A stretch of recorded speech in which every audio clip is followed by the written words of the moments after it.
Hello and welcome to episode 413 of Retro Encounter, RPG Fans' weekly podcast of many topics. I'm Mike Sollosi, and listeners, let me tell you, I spent a non-trivial amount of March and early April playing a specific video game, Final Fantasy VII Rebirth. Maybe you've heard of Final Fantasy VII, maybe you've heard of Final Fantasy VII Remake. Well, this is the next one, and there is a lot to unpack here, so naturally I assembled a panel to do exactly that today, and they are Gio Castillo. Hello. Tin Manuel. Hi. And Zach Wilkerson. Hello. Gio, Tin, Zach, and especially Zach, we've been playing a lot of this the past couple of months. Zach, you played this for review, and I think you told me that you finished the entire thing and maybe didn't 100% it, but like 95%ed it in 6 days. Yeah, it was six and a half. Something like that. It was something insane. Man. And I didn't need to do that because they actually gave me like a fair amount of time. Like there's sometimes when like publishers will give you a game and they're like, hey, embargo's in 2 days and it's an 80-hour game. Like, okay, well, that's impossible. But this time they gave me a few weeks, but I was into it. And yeah, I enjoyed it. So yeah, I spent a lot of time on it. There's a reason that I'm not a reviewer on the site, because once I got 2 review codes back to back, and I actually did do one of them almost perfectly. I beat the game in like 6 days, and then wrote the review in 1 day, and I got it in on time. But the next one, I was just so burned out from that previous game that 2 weeks later, I was like 2 weeks late on the review. I felt awful about it at the time, but there's a reason that I podcast up for RPG Fan and not write reviews. But Tin and Gio, I'm sure you were able to play this at a more relaxed pace than Zach was. But what was your experience playing this over the last month or two? Just very general language without getting too specific. Yeah. Oh, so I wouldn't say I played it at a relaxed pace because like I kind of crunched through it like in like 50 hours or so, and it's actually not because like it's partly because I was rushing through it, and it's partly because I didn't actually like the game that much. I thought it was a step down from Remake. We'll get into it later, but things about it really rubbed me the wrong way, and I wouldn't say I fully enjoyed my experience, save for certain parts throughout the game or certain elements of the game I did appreciate. Disclaimer though that you only played the main story. Yeah, and Queen's Blood. Yeah. That's one of the things I did like. For me, I played a ton of Rebirth because actually I did the 100% world intel, and I think the only things that I'm missing for getting a platinum is doing the hard mode run and doing the combat simulator challenges. Wow. Yeah, That's impressive. I did finish all the mini games. Maybe that's probably why I'm kind of really burned out right now. So. Wait, did you get every single item in Johnny's hotel? That's a thing. You have to. As in my first playthrough, I did try to get all of it, but there's still a trophy that you're gonna get the a few collectible after clearing hard mode. So I also have to play hard mode. Oh no! Yeah. Yeah, Hard I mode is remember hard, you got too. 76 right out of 88. Huh? 76 out of 88. Yeah, right now. That's Correct. That's pretty good. I That think is no joke. I think I did a lot of side content and side questing in this game. I think my total number of collectibles was somewhere in the 25 to 30 range out of 88. But my total playtime was right around 95 to 100 hours, like just under 100. And I got full intel on 4 of the 6 locations, but the last 2 I'm just like, I just need to beat the game because I am not enjoying hunting down these cactuars. Corel and Nibel are the 2 I didn't finish, but but generally speaking, I thought I liked this game a little more than Remake because I thought that Remake was a very, very fun and dramatic story-wise, but it was also very, very linear, and my favorite parts of Remake were the 3 or 4 more open chapters, and Rebirth has something like more than half of the chapters are very open and give you a lot of freedom. And in fact, they get quite checklisty. I mean, I mentioned there's 6 regions and I maxed out 4 of them. They give you 6 very, very large world maps to explore like a modern Zelda, or dare I say it, a modern Yakuza game. Because if I didn't make a Yakuza reference on an RPG fan podcast, I think they would fire me. But and generally the carrot on a stick approach, it's like, here's all the objectives, here's how you find the next objectives, there's good rewards for doing objectives. I mostly fell for it, so the carrot on a stick approach worked. And maybe like it got a little bit Ubisoft checklisty at some point, side-eyeing the Far Cry and Assassin's Creed games here a little bit. But I mostly thought that the structure for Rebirth was more appealing to me than the structure of Remake, which was, I mean, both of them are separated into distinct chapters, but in Rebirth there are many ways to explore and backtrack, and in Remake there aren't very many ways to explore and backtrack. Was that your experience too, Zach? Because I know you gave it quite a high review score. It was in the low to mid 90s. Yeah, I liked Remake a lot, but as we discussed at length on a similar podcast many years ago now, I hated the ending of Remake, and so that kind of changed my flavor on it. But I agree with you in terms of the structure. Sometimes open worlds can sort of frustrate me, but they managed to pace it out in a way that I never quite burned out on it. Like, for example, at the end of like Corel, I was like, oh my gosh, there's so much here, I need to stop doing all this. And then we got to Nebel and I was like, oh, I cleared all the objectives in like 45 minutes. Yeah. Nebel is a breath of fresh air after Corel and Cosmo Canyon and Gongagi. You have like the three roughest in a row, and then this isn't bad at all. But I didn't finish the Proto Relic stuff in Nebel though, because I was just worried about finishing the game in time. Right. I just feel like on the whole, every time the game started to push up against like, hey, I'm kind of tired of doing this thing in this way, it gave me something new to play with. Even like the car that you're driving around with was fun in Corel. So like I enjoyed my time with it, not all of it, and we'll get into some of that. But for me, I think the writing was better here. I like the pacing better.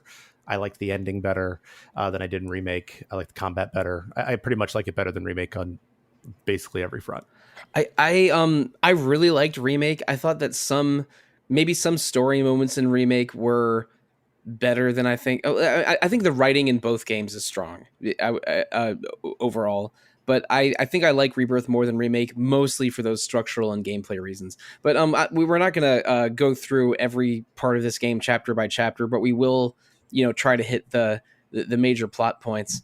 The opening chapter is, and we'll probably make comparisons back to original FF VII as well, because I mean, all three of us, all four of us. There's only 3 icons here. I'm sorry, but yeah, all 4 of us have played original FF VII and Remake and this. So there's at least several comparisons we can make, although we don't have to go into the minutia exactly. But chapter 1 opens with the flashback to Nibelheim, where Cloud describes the events of 5 years ago.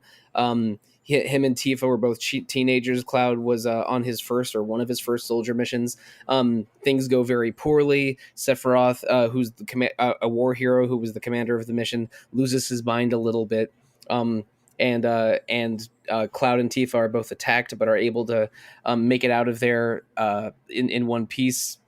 Because Tifa was rescued by her martial arts instructor. Cloud isn't exactly sure what happened. They don't really address the truth of this flashback in this game, but it has to be coming next game because it's one of the biggest surprises in Final Fantasy VII Original. So we won't talk about that. But after that flashback, you're sort of dumped into the Grasslands area, which is Midgar, but you can't go back into Midgar, the smaller town of Kalm, and then the area around all of those. And exploring the Grasslands for the first time, you're introduced to chocobos. How you can wrangle and sort of befriend a chocobo, one in each region, and they sort of explain traveling and intel for this region pretty gently. But you can just go to the next chapter if you decide to take the chocobo you just befriended through the swampland area to fight the chapter 2 boss, the Midgar Zolom, and then go on. But in the Grasslands open world, they sort of, in I think a mostly fair way, introduce what this game is. And we've mentioned intel several times. There's map points that you can find that give you party EXP, and then once you get all of a certain kind of map point, you'll unlock more things. The divine intel is finding shrines to region's old gods, and once you find once you find one, you can try to defeat the the god, which is a Final Fantasy summon in a simulation. And if you get the more divine intel you find, the easier they are to beat. So and then there's other intels that unlock special boss encounters. Other intel unlocks items called proto relics, which are one of the game's larger persistent side quests. There's also a card game called Queen's Blood that has its own dedicated storyline, shockingly, with I think there's 30 official Queen's Blood battles that you have to do to finish the quest. But there's a couple other ones that are in optional quests, so the real number is probably something like 35. But there's so much side activity to do, and a lot of it is very clearly organized in these discrete areas. So and Zach was talking earlier about how some zones are really a pain in the rear to find all the intel on, like Cosmo Canyon and Gongaga are very vertical. Corel is just very, very vast. I think it's the biggest of the 6 zones space wise by a large margin. Grasslands is pretty easy to deal with, but there's a clear path and icons and everything to getting 100% in the region, and the rewards are pretty good. So I know we're gonna keep talking about the story, but I want to talk about the open world structure a little bit more, because that just fascinates me in video games, generally speaking. And I know, Zach, you mentioned a little bit like how you were always able to either go to the next thing or keep staying interested in a region's activities to keep going.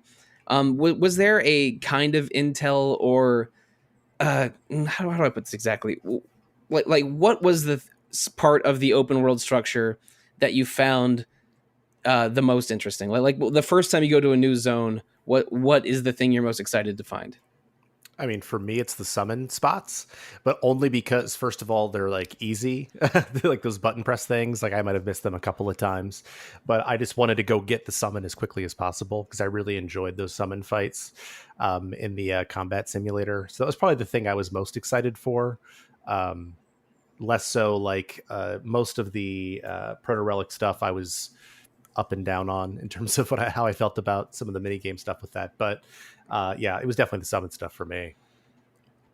Gio or Tin, what part of the open world exploration did you like the most?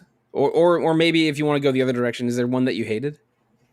Well, for me first, I actually enjoyed doing all of the combat challenges where you're gonna have to do certain objectives on defeating this type of enemy. So yeah, for me, I because I really enjoy the combat in this game. Uh, it's those are the things that I usually go to every new region. I do want to talk about the combat later, so yeah, we'll put a pin in that for now. But Gio, was there an open world thing you liked or disliked the most? I dislike the idea that you had to unlock the chocobos for like every region of the game because most of the time the mini games are kind of tedious, like stealth. Oh, games, that right? one. Yeah. And or something like that, and like I'd hate that to have a better like way to explore the region, you have to go through that. That's one of the things I didn't like about the game, and I'm one of those people who also don't like the Ubisoft Tower thing. Yeah, To unlock like icons on the map, so I wasn't a big fan of that either. they're so everywhere now. I always think of them as Ubisoft Towers because the first time I encountered them was Assassin's Creed, in what that would have been 07 or 09, because I did play Assassin's Creed 2 before 1. But I mean, I get how they're useful because they give you a way to unlock more icons on the map without overloading you with icons at the beginning. But they're still a little bit trite. Like it's like, oh, another game with watchtowers, great. Like Yeah. but also, I mean, often the first thing I went for was the nearest watchtower. Even as a person who mostly enjoyed the open world exploration, I agree with you, Gio. Like a lot of times when people are like, "Oh, I don't like Rebirth because I didn't like this mini game," I'm like, "Well, shut up! You didn't have to do that mini game if you didn't want to." But in this case, you kind of did, right? And I actually am going to slightly disagree with something you said earlier, Sollosi. I don't think that the rewards are actually, I can't believe I'm the one being negative here, but are actually all that rewarding for the most part. Unless you're going to do the proto relic all the way through to the end and then do like some absurdly challenging boss fights at the end. Like those don't really get you much. And some of the mini games are fun, but I kind of wish, I don't have a problem with like the towers and the checklists, but I wish there was more to find between those spaces. Yeah, I liked unlocking the apex predator boss of every zone. Yeah, when you find all the life springs, Yeah. and I did like getting the summon after all of the divine intel. But I guess, and I guess the rewards being satisfying is a matter of personal preference, but I like there at least was something tangible for finishing every group of or every category of intel, even if it was just a Chadley simulation battle. Yeah, I think that's fair. I mean, I think that maybe my Xenoblade brain and my Elden Ring brain, which I don't want to talk about either of those games, but like I like the idea of being able to find things sometimes, and I didn't have a problem with them giving me those checkpoints, but that was all there was, except for like those like hidden areas that might give you like an ether or something, you know what I mean? So like the challenge was figuring out how to get between those checkpoints, not actually finding the points. And I just kind of wish there was a little bit more just to discover around this corner or that corner that I'm not being led to in some way. Yeah, I mean, there's something to the a game like Elden Ring or even Breath of the Wild where they don't give you a huge number of icons on the map and they encourage exploration and discoverability without communicating everything, as opposed to a game like Far Cry or Xenoblade or this, where there are so many icons on the map and all of them will do something, but it can be a little bit overwhelming. I don't know exactly where my open world stamina is, but it is somewhere. Maybe it's around this game because I did like 90% of the intel. I just didn't do finish the proto relic in Corel or Nibel, but it's definitely below Xenoblade because every time I went to a new area in Xenoblade Chronicles, I probably finished less than half of the quests and icons on the map because they get a little overwhelming for me. But yeah, to go back to a question I asked a while ago, my favorite intel in every region, similar to Geo, I didn't love the Chocobo wrangling minigame because I just don't love stealth in RPGs, but it was something I always sought out early because I want the damn Chocobo in any region. But the thing I was most excited to find was always Queen's Blood opponents. Yeah. When you see those card icons, I'm like, all right, I'm coming for you. Here we go. I have a self-destruction deck that will F you up. But the that was my wife's exact strategy. Oh, I could never man. figure that damn game out. No, she was amazing at it. No, I used a boosting strategy for a while with Chocobo Mog and Ifrit for the first couple of chapters, but then after I got the Midgar Zolom card and the Tonberry King cards, I'm like, nope, this is my life now. I'm doing I'm summoning a bunch of baby grass and mushrooms. Then I'm getting out my Midgar Zolom and at least one Tonberry, and then I'm murdering all of my small cards to boost them up. I used that strategy for the entire game, and it worked fine until the very final opponent where I had to adjust a little bit. Because the final boss of Queen's Blood, which is literally the Blood Queen or the Shadow Blood Queen, is pretty tough. But everything else I was able to just handle it the same way. That one seemed a little cheap to me because it requires like very specific cards. Yeah. Yes and no. They give you a card that is allegedly her weakness. In the second to last Queen's Blood. Oh, let's talk about Queen's Blood for a while. Why not? Because basically it's a card game that's very, very popular. You can there's a total of about 30 to 35 opponents. I think I mentioned that already. But the as you defeat more opponents, you start seeing visions of the creator of Queen's Blood's ghost, telling you that the game is cursed. And then you eventually discover that there have been a number of people that have lost their lives to Queen's Blood, where they find themselves like just drained of their life. And because there's a cursed card, the Shadow Blood Queen, that is haunted by the ghost of an ancient queen who drains the life of anyone that uses the card too much. And I really should have seen this coming. But the final encounter of Queen's Blood is one of your regular opponents that you fight a couple of times, a woman named Regina. I should have get it. Regina, Queen's Blood. I should have noticed this earlier. She obtains the Shadow Blood Queen card and becomes possessed by the Shadow Blood Queen, and she's the final. And a possessed Regina is the final opponent. But the final opponent, she starts with the Shadow Blood Queen on her board automatically, and it gets a +3 whenever any card on the board receives a -1 enfeeble. Mm-hmm. So the only way I discovered to beat her is to get enough enfeeblement cards on your side that get more than a +3 from an enfeeble. So like I don't remember all of them exactly, but one of them was a Chimera card. Basically, I sort of had to use a better version of the Shadow Blood Queen strategy to defeat her, and that was and I think the game is pretty good. It's set up in, it's kind of a counting game, sort of like Triple Triad, but it's set in distinct lanes. I thought it was good, and it was again the mini game I liked the most in this entire game probably. But they give you this whole like Yu-Gi-Oh style over the top story as you're progressing the side quest. I'm like, oh, this is the one side quest in this game that lives up to a good Like a Dragon side quest. I was really glad that my wife played through that section because I didn't see it at all in my playthrough. So it was super fun. It was so ridiculous. And I love the way that Vincent comes in at the end there. So fun. Yeah, Vincent is the second to last opponent. He's like, yes, I've known about the Shadow Blood Queen. This Emerald Witch is the one card that can defeat her. And the crazy thing is the Emerald Witch isn't very good at defeating her because the Emerald Witch, like, you use that in a boosting deck, and Shadow Blood Queen annihilates boosting decks. So it's like that's a little misleading. But whatever. I thought that was a really, really good side game. If you don't love card games, I understand not loving this. But as someone who does like card games and does like, nonsensical side quests, I loved the Shadow Blood Queen, or I loved the Queen's Blood stuff. Yeah. And Gio, you said that was maybe your favorite part of the game. Yeah. I mean, the Yu-Gi-Oh, that cutscene where like the reporter discovers like the maker of Queen's Blood, and it was just so over the top. It was so funny. Like it was one of the funniest scenes of the game. and I don't know, yeah. And towards the end of it, you do duel the ghost of the creator of Queen's Blood in the Ghost Hotel in the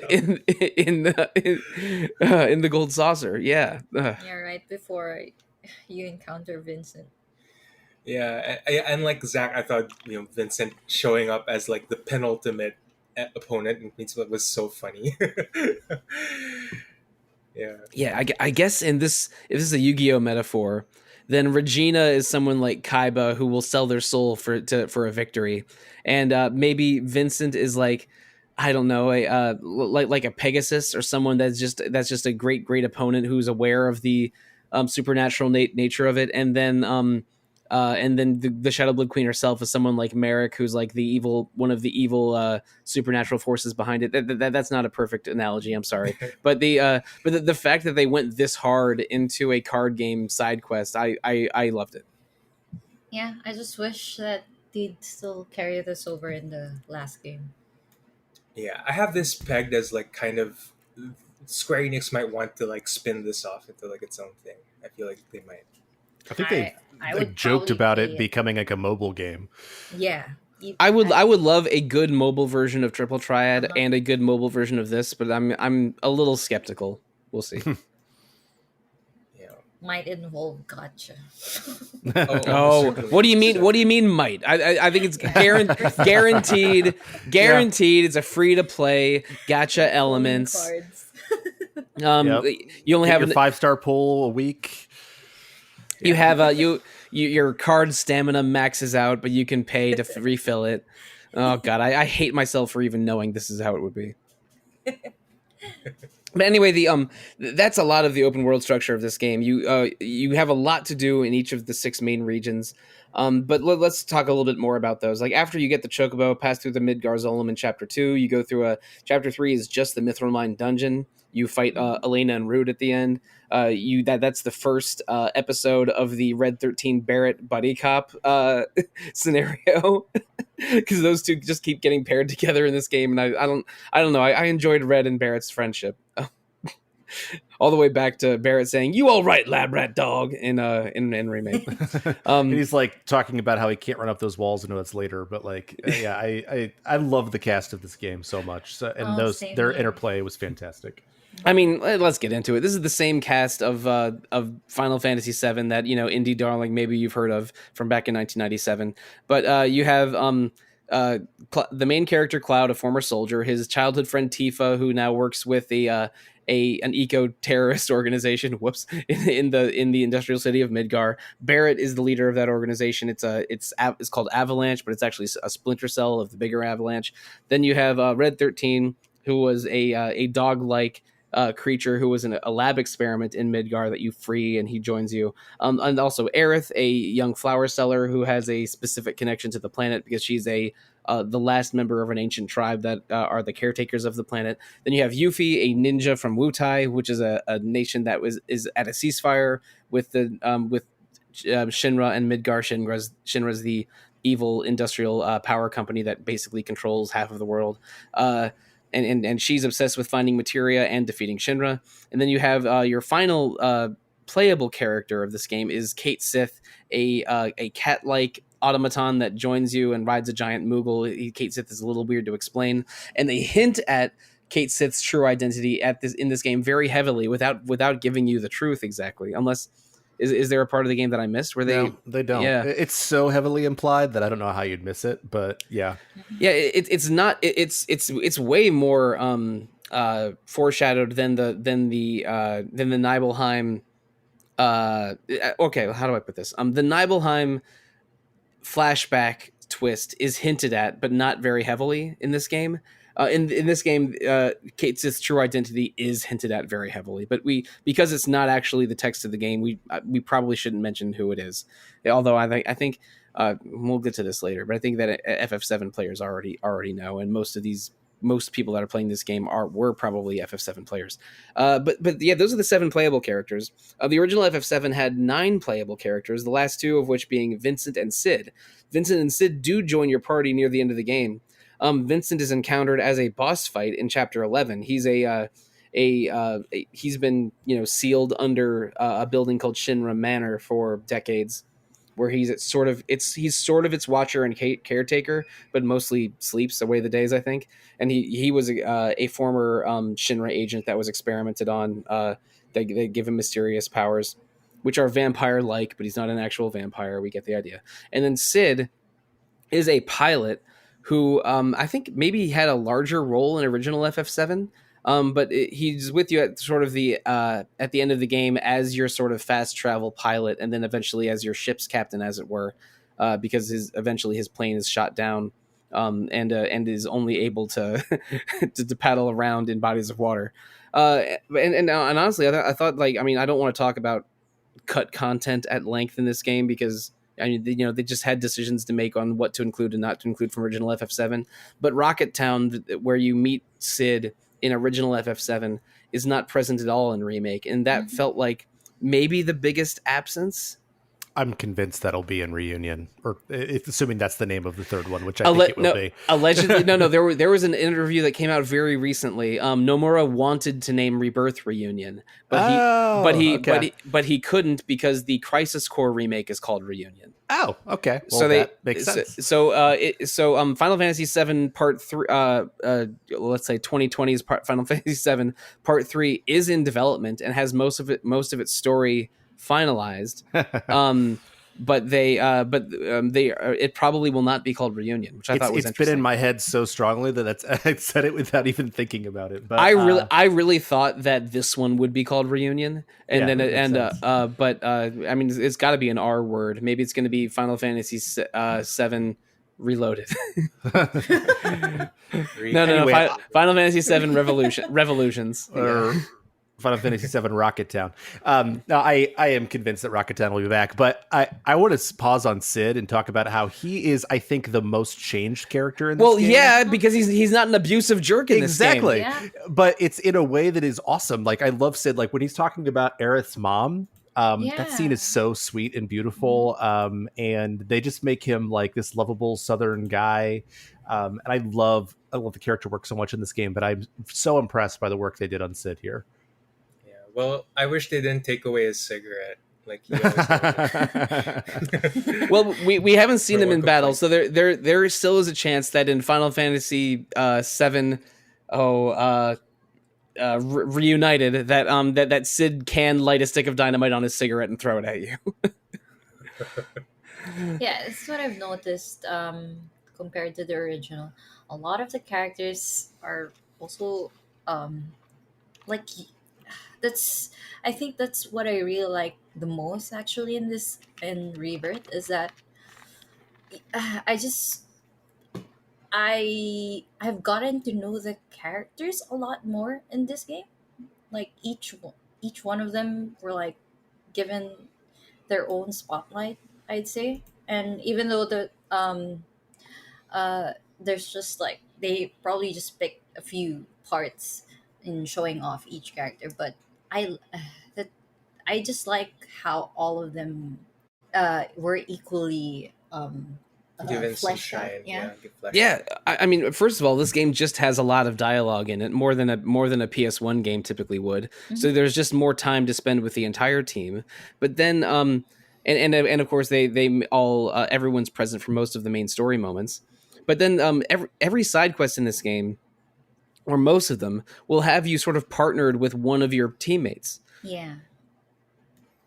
Like, as an example, I'm not sure. Like when Leslie shows up again, he was the one of Don Corneo's guards in remake, and now he's still looking for his missing girlfriend in this game. Like the side quest where you help him in Corel is a Tifa side quest, so she's there for all of the dialogue. And in staying in Corel, the quest where you try to find the missing baby bird, that's a Barret side quest, so he's present for all the dialogue there. And because of this, you'll get a lot of optional one-on-one time with your party members in addition to all the story stuff. And it's great. I really feel like the writing in this game is good, and it endears me to the cast of FF7 even more than I already was. And I am a little bit I mean, upset is too strong a word, but I do wish we got a little more Sid in this game, because Sid is, no joke, like probably one of my two favorite characters of original FF7. Like I think at a certain point in FF7, I would only want to use Sid, Tifa, and Barret. I'm sorry, Sid, Tifa, and Cloud the entire game. But but Zach, you really think that they will give us Rocket Town and Shira in part 3? I think so. But you think it? I mean, it has to be gentler, because Sid was Oh, Sid was so awful. Like Sid is so likable in every scene without Shira in it, and then he is Right. such an asshole in every scene with Shira in it. No, I mean, I can't. That wouldn't fly. You know what I mean? Like in 2028 or 2027, I think they said they thought it was going to come out. I can't remember the exact date, but yeah, there's no way. But yeah, I love the way they recontextualized him. I love the way they recontextualized the introduction of Yuffie, and they took a character of like the character of Yuffie, who in the original She's kind of nothing in the original. Is nothing, and she is a force of nature in this, and she's just so delightful, and she would make me laugh almost every time she was on screen. I laughed a lot when I played this game, and I think that for all the serious moments it has, it's such a goofy game, and I think that the way they lean into the materia hunter element of her was really fun. I think they just made so many smart choices with the characters in this game.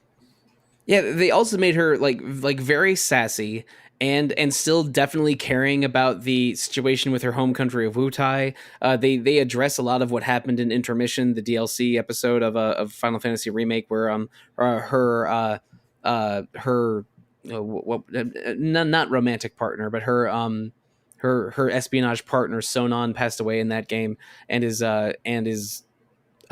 they address that here too. I wish I had been better at playing Intermission, because I think I understand Yuffie's move set now better than I did when I played Intermission a while ago. Because I think Yuffie's one of the most fun characters to use in this game. Like she can throw every element out there. Like if you doppelganger into Windstorm, she's maybe the best area of effect attacker in the game. And because she can attack at range or up close, she's very agile and fast. I mean, let's talk about combat a little bit. The combat in this game is really good, and instead of having 4 playable characters with limited availability, like Remake had, they give you 7 with, let's say, at least 5 of them available for almost the entire game, and then just Yuffie and Kate Sith joining a little bit later. Everyone plays so distinctly. There's everyone's weapons upgrade automatically as you play the game, and their stats are commensurate and they have different skills that you can attach and reattach. So like doing the side quests and getting skill points is really basically there's less weapon tinkering but more weapon viability and variety in a way that I thought was good. They give you these folio system that's kind of like a Final Fantasy X sphere grid for individualistic character abilities. They give you so much to customize. Oh, and then party EXP is separate from regular XP. You get it from some main story and some side story stuff that unlocks more spots in your folio. I really, really did. Maybe this is going back into Intel providing rewards, like I mentioned 30 minutes ago, probably.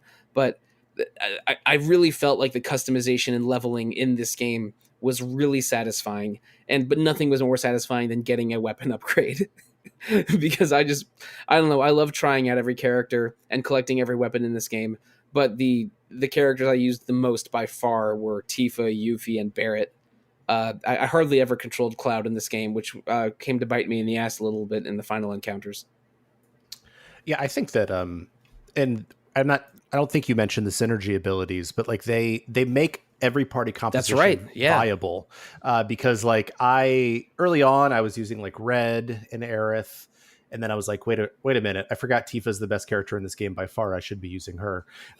Because her ability to build stagger is just absurd.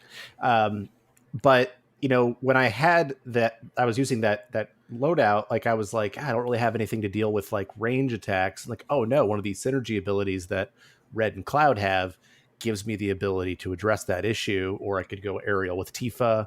Like, and you know, if you don't really want to use magic, if you got Yuffie in there, she can hit those elementals. And so it plays to your play style in a lot of different ways. And like I said earlier, like I watched my wife play through it. She played it very differently from the way that I played it.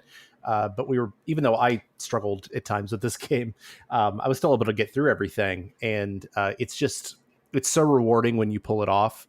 And there were a couple of fights that I struggled with and maybe thought were slightly unfair. But for the most part, I thought that however you wanted to address the problem, it gave you the tools with the party setup you wanted to address that problem. The two characters I used the least by far were Aerith and Cait Sith, and not because they're bad. I just didn't fully jive with their playstyle. And at one point where I was forced to use Aerith for a side quest in the Coliseum, which is just one-on-one Aerith versus two bombs. That took me like 10 tries. That's the hardest one anyway. I used her the whole game. It's still the hardest one. I did the way I won that was just running away and attacking until I unlocked my summon, and then I killed the bombs in one summon. That is excellent. But but yeah, everyone's Red 13 has a lot of good evasion and countering mechanics. So he's probably I don't know, I think you can safely say that Tifa, Yuffie, and Red 13 are your fast characters, and Barret, Aerith, and Cait are your slow characters, and Cloud is just sort of an all-rounder. But Cait Sith has high magic stats.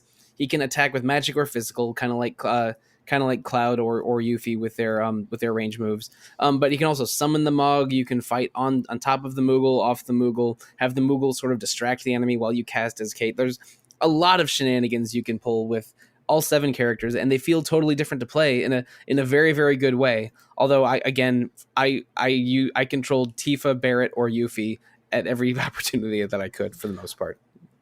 Yeah. Actually, since you mentioned Aerith, actually she's the one that I really like the most when it comes to improvement from remake. When it comes to combat, it as soon as I discovered using wards all around, she's really good, and especially during that fight you said with the bombs. If you also would unlock most of her abilities, I it's it was such a breeze doing that bomb fight when you have the lustrous shield and all of the so it was lustrous shield. With her, I would try to put up arcane ward if I wanted her to cast spells, or radiant ward if I wanted her to build meter. But I didn't think of trying lustrous shield. Yeah, the shield, you can just spam square and then the game is over because she won't get hit at all. Well, it's So her planetary protection limit break is also absurdly broken. yeah. Like that's the reason that I won the final fight because I couldn't beat it otherwise, and it makes you invincible to attacks. It seems like for 5 minutes. What? So it's not Mhm. that long. It's It's it's got to the be. limit I think break. it's like it's her second limit break. It Mhm. makes you invincible to all attacks for at least 120 I seconds. I'm I not joking. I mean maybe this is maybe I didn't dive into the mechanics as deeply as I thought to in this game. Like, how do you know when you have your second limit break available? Because whenever I got one, which was several times, it felt like a surprise. Like, oh, I have the second one this time. All right, I guess I can use Ascension instead of Cross Slash. But like, You know, you know what? Even after completing all of the VR and other stuff, I also cannot answer that I question. I think it might have something to do with staggering, but I am also just guessing because I've oh never figured man, it out. but There's a yeah. way to guarantee it with the synergy abilities. Some of them let you go up a limit level, level two. Oh, Oh, that's oh oh, so those you are the use small so bars. you Yeah. use okay so you use the synergy abilities, and then when your limit break happens you'll get the level 2 or level 3 instead, but your level 3 limit break is near the end of your folio, Uh, so I think you need to be party level 9 or 10 to get the level 3. I saw those because I got to party level 9, but I saw it like off in the distance, taunting me like a I locked treasure see. chest across a cliff. But the but yeah, the fighting game. Excuse me. Yeah, I can delete all this. The combat mechanics felt exciting and fun, and mostly more fair than remake. Mostly because, at least personally, I was able to choose my party for most of the game. The final set of battles, which I want to say there's 5 of them, I felt a little bit betrayed that I didn't really get to choose my party for any of them. I was like, I think Tifa's only in like 1 out of the 5 fights, which is frankly like 4. I'd prefer if there was 4 more than that. But uh, yeah, the combat really felt great, and somehow they made Tifa the Queen of Stagger even better at staggering because they gave her unfettered fury, which oh yeah, turns her that's physical so good. which turns her physical attack into magic attacks and boosts your stagger. Mhm. So like, and I'm still not sure if the best way to use her is to switch between unfettered and bound and unbounded, and only use your triangle moves, or to stick to one of those and then use ATB attacks. It, there will be game facts guides and Reddit posts Yep. talking about this game's combat There will be a optimization meta. Yeah. for years to come. Yeah. And remake and rebirth were almost exactly 4 years apart, but allegedly rebirth's development was very smooth. They finished it almost with almost a year to spare, and they delayed it only for QA testing and optimization reasons. And so they're like that's why they've been saying the next game might be 2028, might be 2027, because they've sort of really nailed down how these games are are developed after remake was in development hell for a long time. Because I think, remember, didn't they announce that game in 2015, and then it didn't, and then they changed developers on it, and it got delayed again, and then finally came out in 2020. But evidently they're better at developing these now. So Final Fantasy VII re-uploaded will probably be not will probably be a little bit sooner than you might assume. There's I only sorry. No, go ahead, Tim. There's one thing though that I wish they would add in part 3 when it comes to equipment and combat. I really wish they would add like an option to prepare some material sets, because having Oh to yeah, to set re-equip loadouts. Yeah. things again is just and there's you can't even sort out properly even the accessories, and you can't even tell which one is new. Like they're those are just my minor problems when it comes to that. No, I get it. And like when you equip a weapon or armor that has more materia slots, it will remember the Yeah, last materia you equipped, so yeah. you don't have to manually pop your, say, 6th one on after you re-equip one with 6 slots. But that's still not as good as actually being able to save a Hmm. loadout. So when they when they release Final Fantasy VII Recreation, it'll be a like maybe they'll be able to refine that further. I really loved how they streamlined weapon updating, because it's kind of a pain in the butt in Remake to go into the different cores of your weapon and choose which ones to upgrade, and you're not sure whether to save your SP or not because you can't tell what the next core is going to have. But this one sort of just upgrades the damage values for you and then lets you equip weapon skills off and on very easily, but does the level based upgrading automatically. I don't know. I really liked the weapons and materia in this game, but agree that there are ways they can make it even better in the next one. I'm curious, Gio, because I know you said you didn't like this as much as Remake. Was there something about the combat that you didn't enjoy here? Oh, actually, the combat was one of the bright spots for me. It, I mean, everything you guys mentioned, the synergy abilities, just the wider, like they expanded the range of things you could do with each character is just such an improvement. So I don't really have any complaints about the combat. Okay. I think he just really didn't like the ending. I'm mad about the ending. I'm mad about it. We'll get to the ending, but let's keep going a little bit. After you get to Junon, you have to find a way to figure out where the robed people are going, because Cloud is correctly assuming that all the people in robes that are mostly soldiers suffering from their bodies breaking down from Mako poisoning and Genova cells are being led somewhere by Sephiroth's influence, which is, I think, mostly true, if not 100% true. So you track them across Junon to the opposite continent, and to get to Junon, you help some people around the Junon lower town, then disguise yourselves as Shinra troops, engage in a drill team exercise that you somehow can pull off perfectly with zero rehearsal. But this is the game's replacement for the Andrea Rodea Honeybee Inn sequence. It was so delightful. Like I was like, oh, I can't believe you brought it back. It wasn't as good as it was in Remake, but it was still so fun here. It's not as good as Remake because the Honeybee Inn sequence in Remake is one of the great RPG moments of the last 20 years. Agreed. But taking this kind of bad minigame from original FF7 and making it this pretty fun thing was really good. I also like, there's the dumb dolphin jump minigame that you have to do for like 5 minutes in original FF7, and they replaced this with this dolphin jump race course that's actually pretty dope. Yeah. It's like, oh no, this is almost like my old memories of going to the Time Out arcade and playing Hydro Thunder. This is great. Yep. But you eventually get you also have a face to face with Rufus that had my girlfriend in the room going, oh, are they dating? But the drama escalates a little bit. Yuffie tries to assassinate Rufus unsuccessfully, but you get out of there, sneak on a ship. The ship has a Queen's Blood tournament, which is great if you love Queen's Blood, and probably less great if you don't. But which is totally optional. There's you can forfeit, which I did. I didn't forfeit because I got to finally show Chadley who's boss in this one. We'll talk about Chadley later.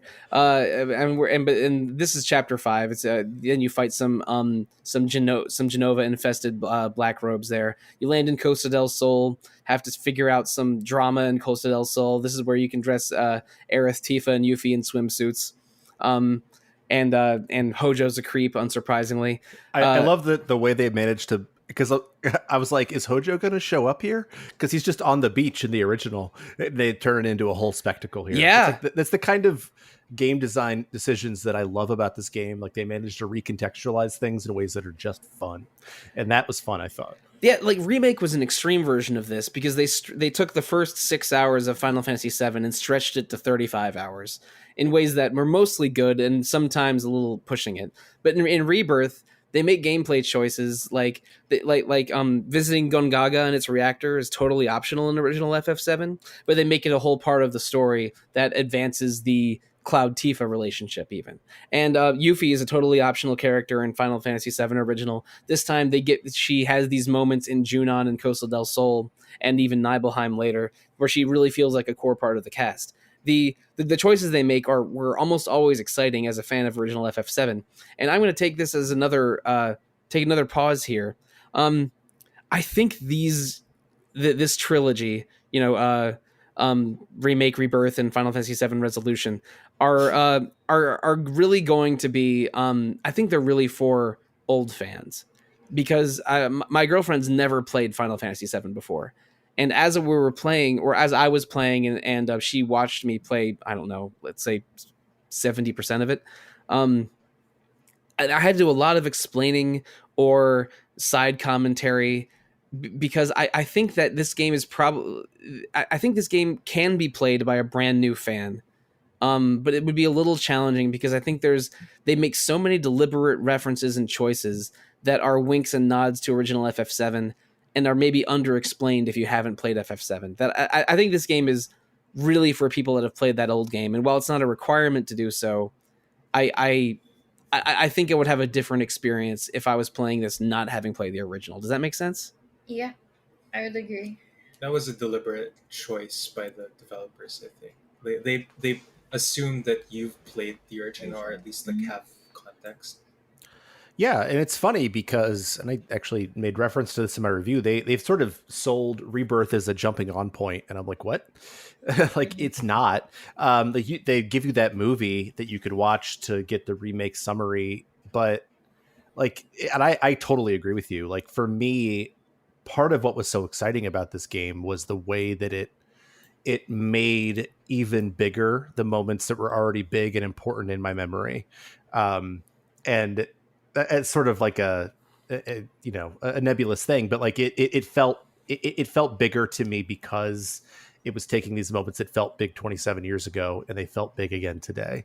And so, they managed to recontextualize them in the ways that were exciting. And so I definitely think your enjoyment would be dampened if you weren't familiar with the original. Yeah, and again, like the original FF7 is not in my top 3 Final Fantasy games, and I've played almost all of them.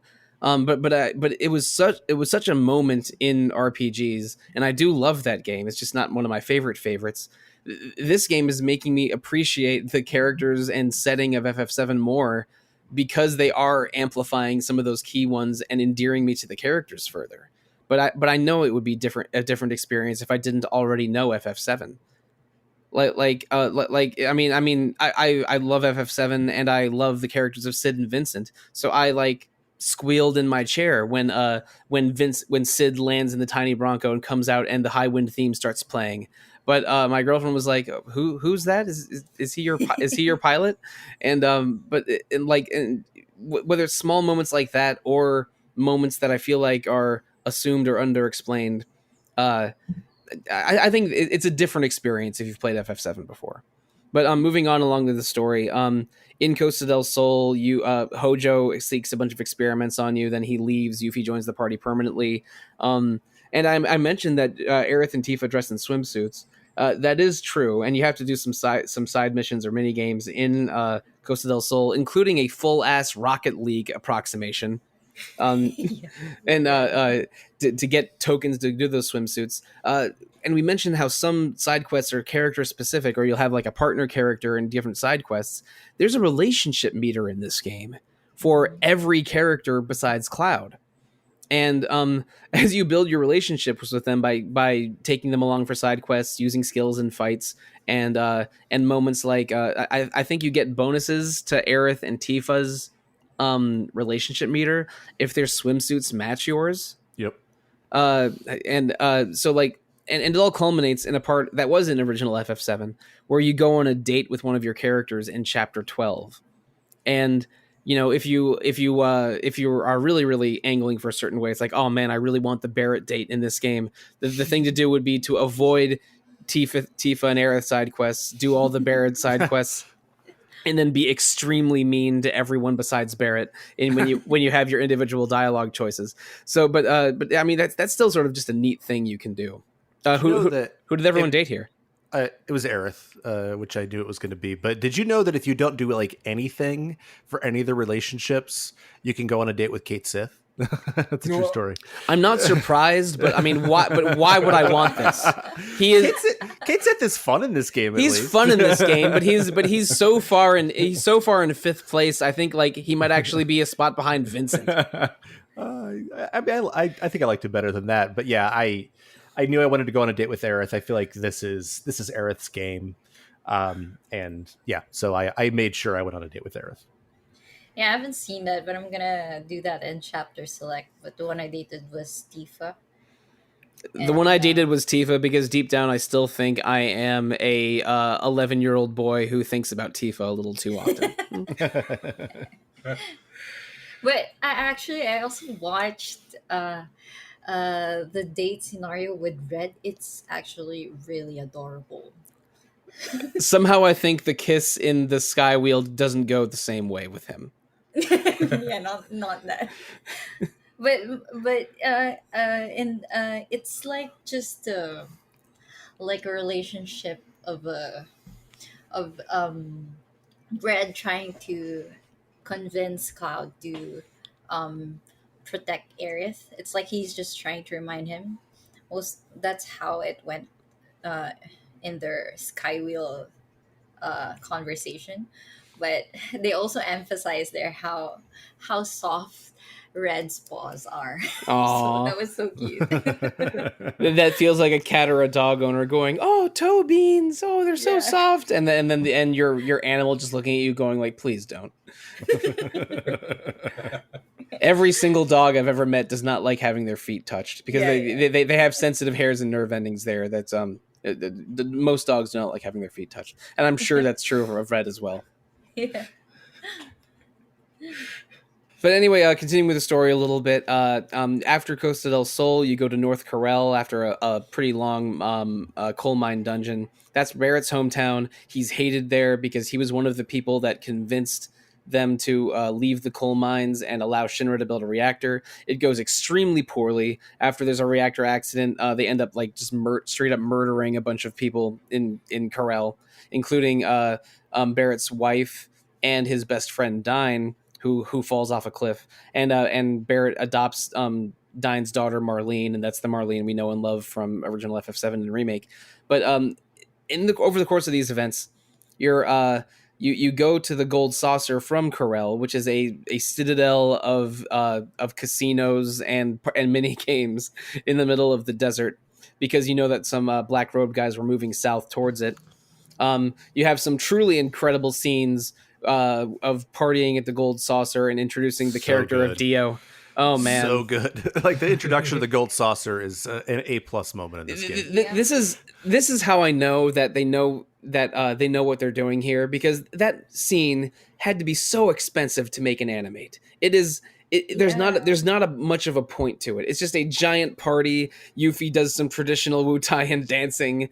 Dio flexes a lot. It's like this was not exactly in the original game, but they know at Square Enix that fans will go bananas when they see this, and they did, and it's great. But also just like it communicates the silliness and excesses of the Gold Saucer in a good way.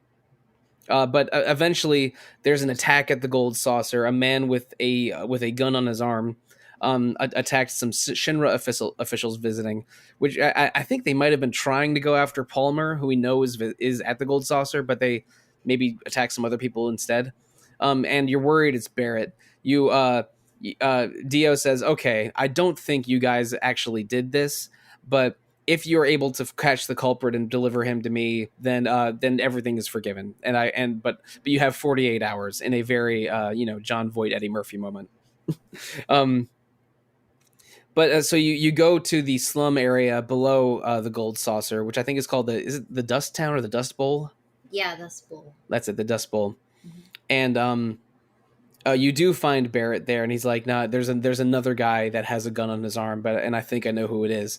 And after some questing around there, he discovers it's his old friend Dine. And this scene it feels less dark than the original FF7, because in FF7, Dine was just sort of a quiet sociopath, like bent on murdering Shinra. But in this one, Dine is really suffering. He hallucinates his wife and daughter, and he isn't aware that Marlene's alive. And Barret and when Barret tells her that she's alive, he goes mad that Barret stole her from him. He's like I don't know. In the original FF7, Dine just seemed like a like a guy bent on killing Shinra, but in this game, it really feels like a man that's suffering and in complete despair and anguish, and Barret fighting him one-on-one, which seemed like more of a duel in the original one. It almost feels like Barret putting his old friend down in this one. Am I over exaggerating that? Because it like I don't know, it really felt more tragic this time around than in the original. Yeah, it's almost like they got Yoko Taro the guest, like, right on this one. There's like a bit of nearness in it. Right down to the humans with robot parts. Yeah. Like there's like one part where like his arm somehow magnetizes a bunch of scrap together, and it it really seems like near. And yeah, actually this was like probably my favorite scene of the game. Like I thought they did this part justice. This part's actually quite popular with the fans, like the Dine side quest or Dine story, and yeah, I think they did really well. Like even I teared up. Yeah, here I think you'd feel empathy towards him. Yeah. Compared to the original. Yeah, I feel more sorry for Dine than I did before. Even though I mean, it is obviously what happened to him was awful, and the circumstances of Dine haven't really changed from original FF7 to Rebirth. But I don't know. He just feels more like a tragic figure than ever. Now that he has a 2024 level of visuals to express for his expressions and dialogue. But anyway, after this, there's a sequence where I don't know, Dio appears with a giant buggy. You end up fighting Palmer riding a mech, and some Turks in helicopters in a slightly minigame-ish shooter segment to end the chapter, which I think we're in chapter 8 by now.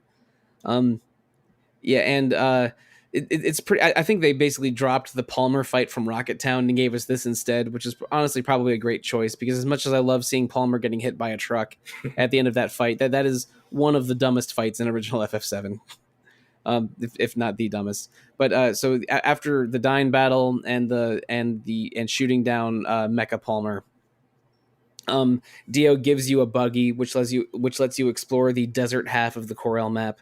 And you can get all that intel if you want, including my least favorite side quest in the game, the Cactuar section of the Proto Relic quests. Oh boy, I only did the first 2 of them because I decided that was enough. Second one doesn't open up, like second half of those doesn't open up until like chapter 13 either. Yeah, so, yeah. I think probably chapter 12 or 13, and I think I didn't do them at the time, but then I came back in chapter 12 and did the first 2 and decided I didn't like them. Yeah, I didn't like them either. I still did them, but I didn't like them. But plus, again, it was chapter 12, and that was only a couple days ago from the time we're recording. And I was worried about finishing the game in time. Yeah, personally, it's one of the. Oh my god, it's the mini game that I struggled the most, especially the hard mode. I just kept repeating it. Yeah, it wasn't a good time. So I was actually wondering. A lot of people were like having problems with controlling Yuffie a lot more. No, I was able to easier for me. No, Yuffie's probably one of the tornado move. That Windstorm, pretty killer there. Yeah. No, Yuffie's one of the best people to do this with, because she can build ATB pretty easily with ninjutsu, and then Windstorm is a really good area of effect move. And if you doppelganger Windstorm, you get it twice. But still, it was just a pain in the ass, and I didn't even like looking for the Cactuar statues. But I don't know, of all the Proto Relic quests, this was maybe my least favorite. I want to talk about my favorite ones soon, but the Fort Condor in Junon was at least unique and fun. Those moron like Mad Max gangsters in the grasslands from who were also in remake. They're at least they're at least silly. Let's skip around a little bit. The Proto Relic quest is a dedicated set of intel in each region. If you do all 4 quests in each region, you assemble parts of the Genji armor, and once you have the Genji armor, you can challenge Gilgamesh in chapter 12 of the game near the end. And Zach, I know that you've at least attempted this. I haven't tried this myself, but I understand that you need to be a pretty high level, and you fight all 6 of the other summons before you have to challenge him. It's extremely challenging. I somehow managed to pull off all of the fights at like 49, level 49 ish. But I think I just got lucky. But yeah, you have to fight, and it's not like the weakened versions of the summons. You have to fight.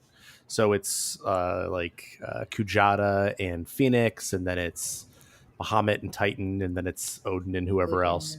Alexander. Yeah, you have to fight those together, and then you have to fight Gilgamesh. And yeah, they're very challenging fights, definitely more challenging than anything in the base game. But yeah, it's satisfying just because the Gilgamesh fight is incredibly fun if you can get to it.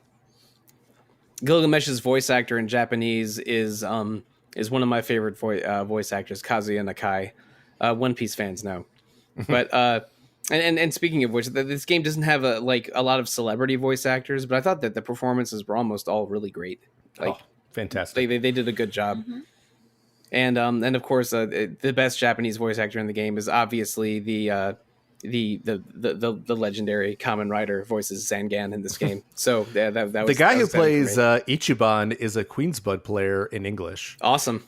Very briefly, I was like, "Who's that?" Oh, that's him. that's Ichiban. Oh. Yeah. What's his name? Kaiji Tang? No. What's his name? The English voice actor. So, yeah. Yeah, not Greg Chun. He's Kaiji Tang. Yeah, it is Kaiji Tang. Yeah, okay. Yeah. Kaiji Tang is Ichiban. Greg Chun is Nanba and Yagami. That's it, right? Indeed. I had no idea Greg Chun played both of those people until very recently. So anyway, that's very off topic, but yeah. But and speaking of voice acting, I'm gonna skip ahead a little bit. After Corel, you do Gongaga. There's a scene where Cloud starts the Sephiroth images that he's been seeing get very, very vivid, and he almost attacks Tifa as a result, or he does attack Tifa, but she's able to dodge the attack. Tifa falls into a Mako pit, is saved by one of the Mako weapons created by the planet, or I should say Lifestream weapons, capital W weapons. They have a moment where it's sort of everyone starts being a little bit worried about Cloud, or more so than they already were, because the visions of Sephiroth that he's been seeing are just getting more intense and might be influencing his actions. And Cloud, when he comes to his senses, he feels horrible about it, but it's something very present there. And then that's chapter 9. Chapter 10 is Cosmo Canyon, Red 13's hometown. And here's the voice acting comment I want to make. Because up to now, Red 13's been, keeping it very together and very, very neutrally voiced this. But then in Cosmo Canyon, and he's just a teenager again. And he's just so excitable. Because, I didn't know this until reading about it later. But this is sort of in original FF7 as well. In the English version of FF7, when you meet Bugenhagen, the sort of the elder of Cosmo Canyon, he mentions, oh yeah, Red 13, Nanaki is he's 48 years old in humans, but that's basically an adolescent in for his species. But in original Japanese FF7, like 1997 FF7 in Japan, he actually starts using different pronouns and different manners of speaking, that he does go from sounding overly serious to more like a kid after Cosmo Canyon in original FF7. So they communicate that very, very clearly now with this with the same voice actor, Max Mittelman in English, completely changing his tone and attitude. And I'm like, I get it. Red 13's a teenager who tries to act all cool in front of strangers and adults. But when he loosens up a little bit, he's an excitable kid who's just kind of, to use an anime word, a kind of chuny about it. Barrett's reaction was priceless. Yeah. Yeah. It was so good. And go ahead. I was just going to talk about the Cosmo Canyon sequence in general. Oh, okay. Yeah. Well, I guess we can move on there. But the Cosmo Canyon, they make some changes, at least from my memory of Cosmo Canyon from the last time I played original FF7, which was, probably 15 years ago, maybe longer. Cosmo Canyon is still a sort of a center of planetary mysticism, but they sort of introduce planetology as a sort of religion and field of study in this game. So the people on Cosmo Canyon are almost all either pilgrims or researchers. And Bugenhagen, like when you mentioned to him, oh yeah, we've seen the weapons and one of us fell into the life stream, he doesn't believe you at first because he's being sort of an ivory tower academic about it in a negative way. But after he works with you a little bit and you do the Cosmo Canyon sequence in the Cave of Gi, he believes you more. Which is, an interesting change from how he was in the original. But the Cosmo Canyon stuff here is really great. The Cave to the Gi is kind of an annoying dungeon in original FF7, but here it's the next episode in the Barret Red 13 buddy cop movie, where just like in the original game, Red 13 believes that his mother died as a hero and his father ran away as a coward, when the truth was his father was fighting underground where the spirits of the Gi tribe were threatening Cosmo Canyon, and is left as a petrified statue. And the famous image from both the original game is recreated here with Red 13 howling at the statue of his father and like accepting the past a little better. And it's as powerful now as it was in the original game. I thought the Red 13 stuff in Cosmo Canyon was lovely. Yeah, I think the whole sequence is excellent. I love the way that they play, because like the whole planetology academic thing is not an angle they take at all in the original. It's basically like, I'm here to teach you. And now here it's like, I'm here to teach you and then talk down to you about it. And it's still like the planet, like CGI cutscene in the original is recreated really beautifully here. But I love the way that it sort of plays around with the concept of like talking about something and doing something about it. Which I always think is really interesting. But I was actually really mad because I played this sequence the day that like the final trailer dropped, because I was playing it pre-release, and it showed like a little bit of the what do they call those things? Those like paper bags that float up. Like a paper lantern. Yeah, paper lantern. Oh, Yeah. And they showed that sequence briefly, and I was like, how could you? Because I love that scene. Yeah. I love Aerith's speech there. I think it's beautiful. I was weepy, and it was just so powerful, I thought, and I was so mad that they spoiled it. They spoiled so much of the game in that trailer. I was like, what are you doing? Stop. I mean, I'm like this with whenever there's a game I just know I'm gonna be playing. At some point I stop watching trailers because I'm like I know I'm gonna play this. I don't need any extra hype. But I just thought it was an excellent sequence, the red stuff was great. I love that dungeon. I think the gimmick in that dungeon is fun, and I think that we haven't talked much about the dungeons yet, but I think most of the dungeon gimmicks are fun.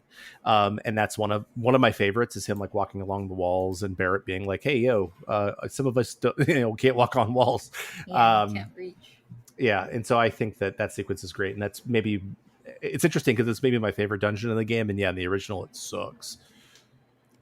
Yeah, I guess we haven't mentioned the dungeons, but I think they're mostly really good. Like even the one in Gongaga where you're going through an abandoned reactor first as the boys, then as the girls, is pretty good. The Mithril Cave is sort of the first big dungeon of the game, and that's another one where your party separates. I don't think any of these dungeons are that gimmicky until maybe the chapter 13 dungeon, which is gimmick after gimmick. But they're all at least visually satisfying and interesting as you go through them. Like I don't think these are bad dungeons at all. Not at all. Yeah. I mean, I think the only one that we all agree is bad is the one that's coming up, right? The one in Libel. I don't remember. I want to say I didn't hate it, but I don't think I have the fondest memories of it either. Yeah. It's really just the gimmick of that place that's not very good. I think it's really because of the controls in there. That was the thing that put me off. Oh no! Wait, you're talking about the Kate Sith part of Shinra Manor. Okay, never mind. I hated that shit. Okay. Now I thought you were talking about like the mountain path and the reactor, and I'm like, oh no, that's fine. What are you talking about? It's like, oh no, the Kate Sith one. I get it now. All right, we'll get to that. But the Red 13 stuff is good. And the Cosmo Canyon section at large, I thought it was a little bit of a difficult area to navigate because so much of it is on these cliffs above you that you have to float on a chocobo to reach. And until you find that first launching point to get to the cliffs, it feels like you just can't get to anything on your map. But once you sort of find that those first one or two launch pads. It sort of opens up the map, and it's much easier to deal with. But this had my favorite proto relic segment of any other in the game, because first the mini game around them where you got to use a little drone and equip him with little elemental guns and defeat whatever they are, like slime versions of computer viruses or something. Like that mini game's not bad. It's kind of like a slightly differently arranged version of the Fort Condor mini game, which I also mostly liked. Although Fort Condor was better in intermission somehow. It's like Fort Condor is almost like the Queen's Blood of Final Fantasy VII intermission, which was interesting.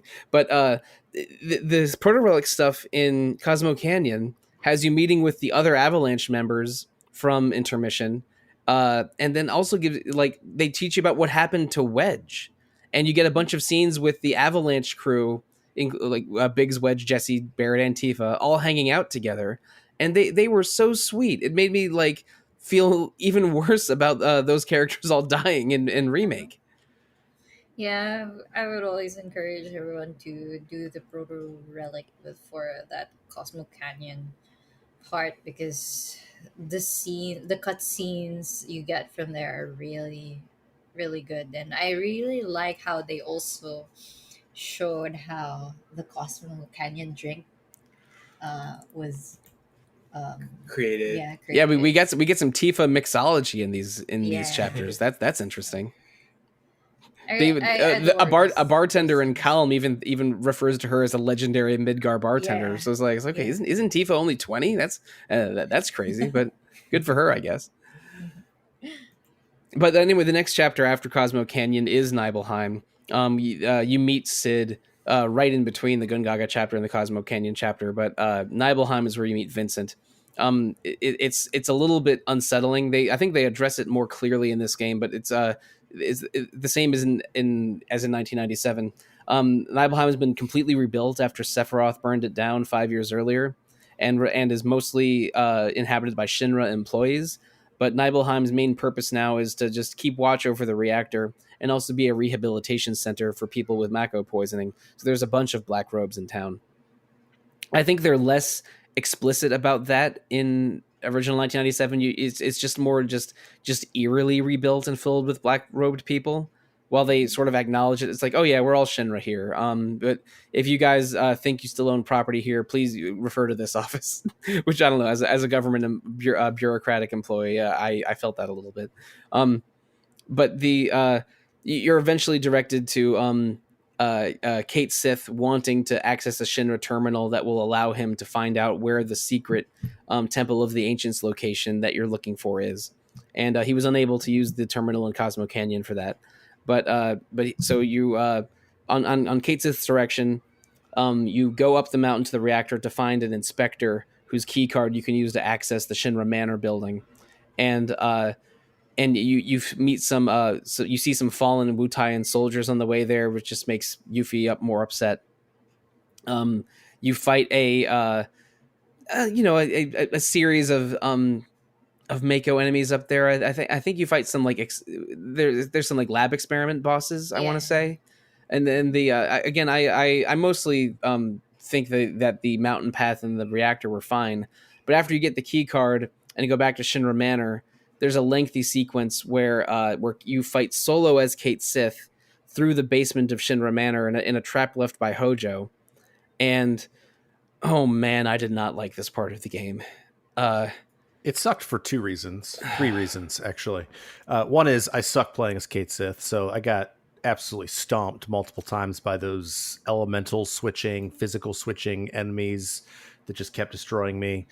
The box throwing was absurd. I tried it both ways. Like you could use the touchpad or you could use pull the L back. Those both sucked. And I got lost 6 times. So yeah, I did not enjoy that section at all. That 0 out of 10 would not recommend. Would not play again. If I was to use chapter select, I would skip that chapter entirely, even though all the Vincent stuff is cool.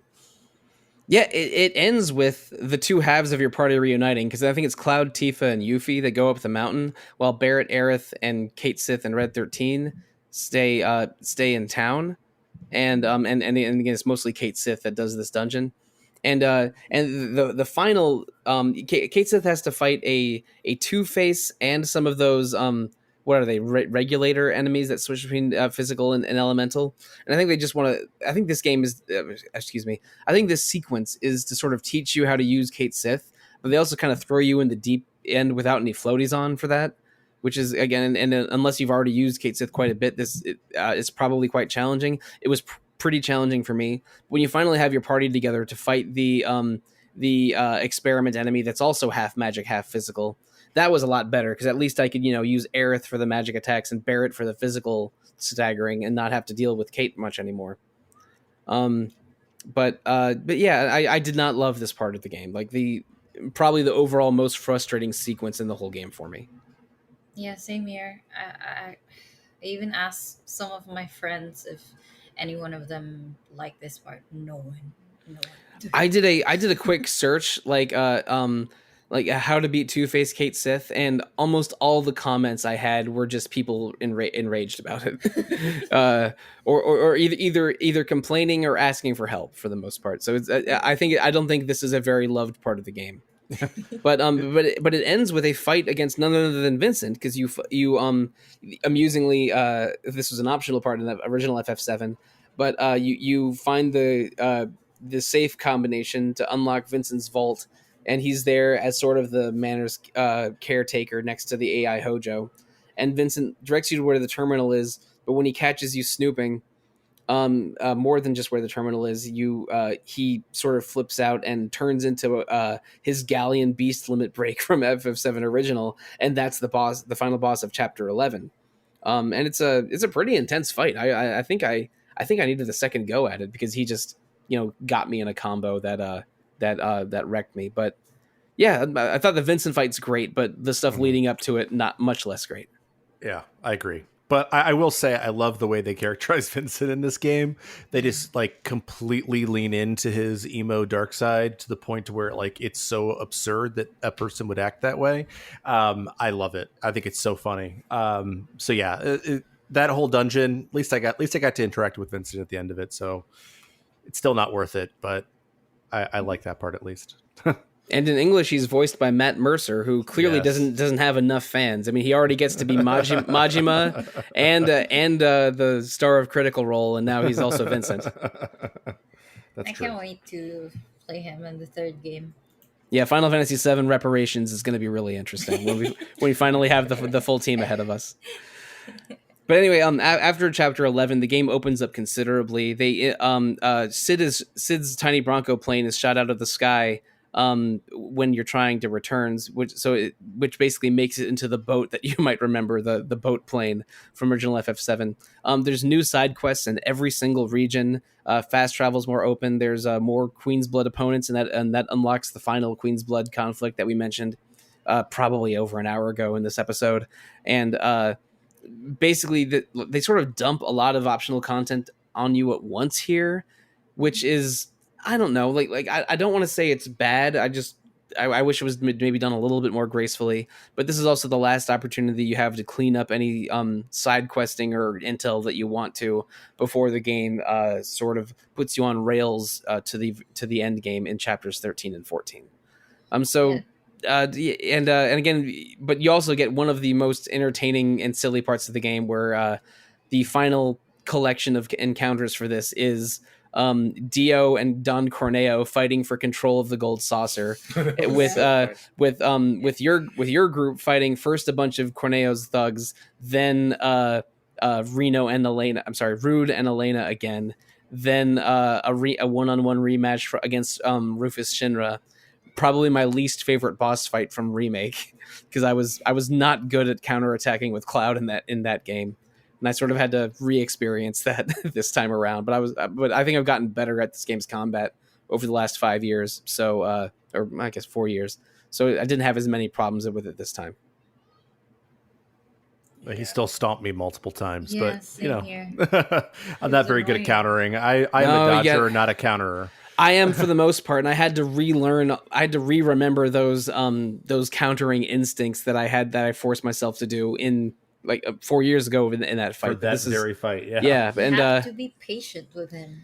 You kind of Right. have to pull from like your Souls game knowledge. No, That's totally Like, accurate. Incorrect, because your Souls game knowledge tells you to dodge to the left all the time, and you can't do that this time. Diagonally into the left always into the boss. Yeah, I mean, it's maybe more like Dark Souls 1. It's very shield heavy, but or maybe even Sekiro.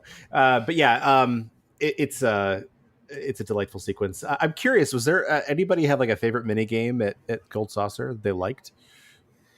Do the Queen's Blood challenges count? I think they do, actually. Yeah, I think they do.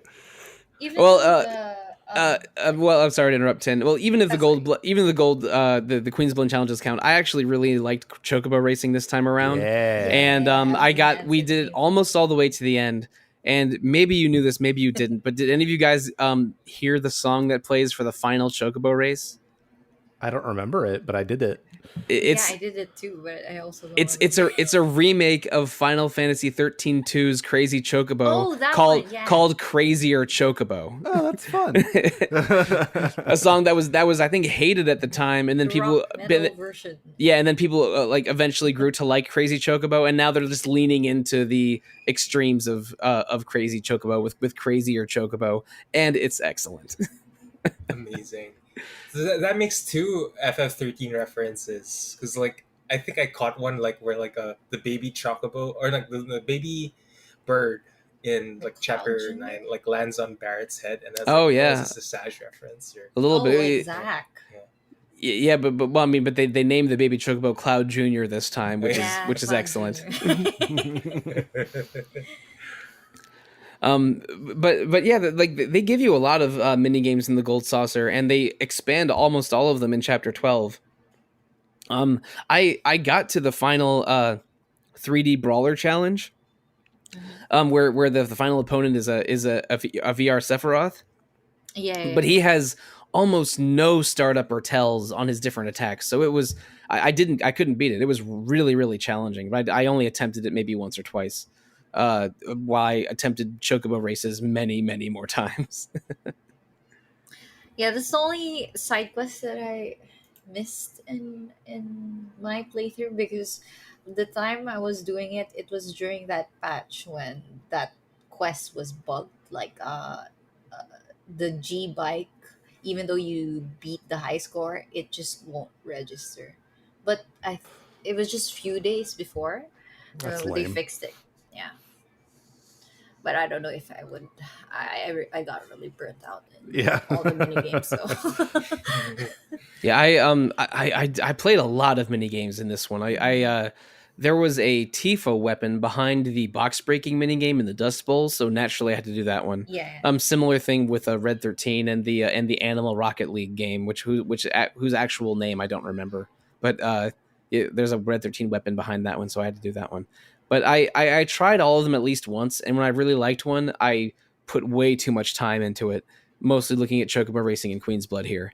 But it's a little bit surprising. I think Zach and you and I mentioned this off air, and I think you mentioned it on an episode of Random Encounter a few months ago. But it's kind of shocking that Final Fantasy VII Rebirth might have more mini games than Like a Dragon Infinite Wealth. Mm-hmm. That I would not have believed you if you had I did tell you. No, you did tell me. If you had told me, say, 3 months ago, I wouldn't have believed you. But now that I've experienced both, I totally believe you. Yeah, it's crazy. There's so many. Yeah, I'm not sure that the quality is as consistent as it is in Infinite Wealth, but the volume of them is just insane. I did every side quest in this game, but I didn't. When I saw that one where like you had to like get all the high scores and all the mini games, I was like, no, I noped out of that so hard. I was like, I'm absolutely not doing that. Wait, do you mean the stuff with Johnny's Hotel, or is that something else? No, there's a side quest. It's like the final side quest, at least for me. Yeah. Oh, Where there's some dude at the Gold Saucer who's like, you have to beat the high score in every single mini game. Okay, I never unlocked that one. That is basically a nightmare. Yeah, I was like, I'm not doing that. So yeah. But yeah, Did anyone so much? I mean, it doesn't have to be from Chapter 12 necessarily, but does anyone have a favorite specific side quest? Because I have one, mostly for the joke it tells at the end. But do you remember the chickens in Gongaga? Oh my god. That was one of your favorites? I hated that one. Wrangling the chickens themselves is whatever. It's fine. It's just a a chicken on a stick thing, and you have to fight a big cockatrice or something on the end. But the ending is the lady's like, "Ooh, let's cook one of the chickens for you," and I realized, oh, this is just like Nancy-chan in Yakuza Like a Dragon, except the ending is the opposite. And I don't know. Maybe Maybe I have I was feeling a dark sense of humor that day, but the subversion of it, and that this game acknowledges that chickens are for eating. I don't know. I thought it was. I laughed a lot at that. I was so surprised as well. It was good. This lady loves chicken so much. Let's eat one of them. and then I think the ending is like Cloud and whoever's with him goes, well, I think it was Red 13. It's like, well, it was a really yummy chicken. Yep, that's right. I don't know. For me, ahead, it was also a mini game. I know I struggled doing the piano pieces. That's why I asked help from Gio. It's like he was on right analog duty, I was on left analog duty. So That's excellent. That's Yeah, excellent. Okay, I do have many years of piano lessons and then many more years of high school marching band that I was able to do them myself. But the ending one with the last Tifa side quest and the Yeah, piano that's is exactly- really that's it's my really lovely. favorite. That's a really good one. That is my Yeah. answer too, actually. Seeing all the cats and they're all listening and they were really highlighting it. Like you see all of them like laying down, just casually listening to you playing. Was it Aerith's theme? Yeah. Oh yeah, that's- the last one is Aerith's theme. I thought the second to last one was a bit of a harder song, but it was really a nice ending to that side quest. And if you get an A rank on all of them and talk to the guy that gives you the piano rewards, he reveals that he's blind, and then he plays a real fire Yeah. version of the battle theme on piano for you. I'm actually so glad that's not a requirement anymore. Mhm. Like It's not? Yeah, it's not like it's not part of the Johnny thingy. It only ends up to Aerith's theme, so it's just a okay. bonus reward. That's fun. Okay. Mhm. That is a good change. Yeah. That was not true when I played it.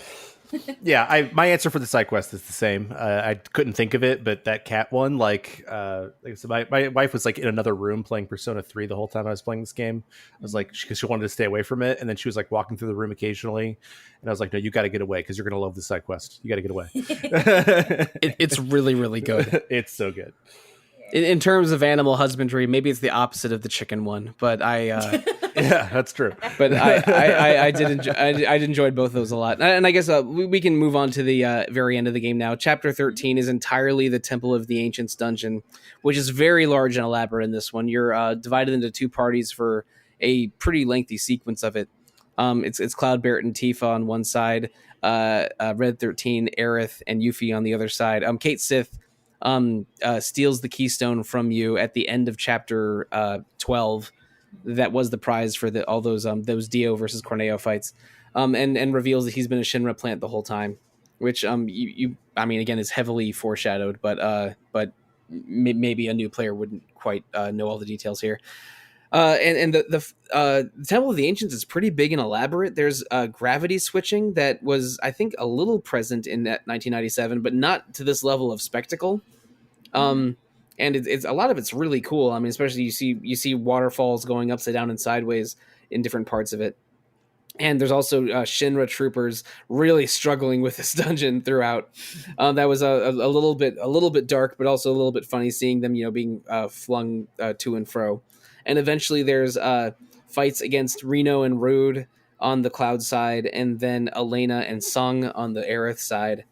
And then they culminate together for a battle against the Demon Wall at the at the center of the temple. And I think they changed how it works here.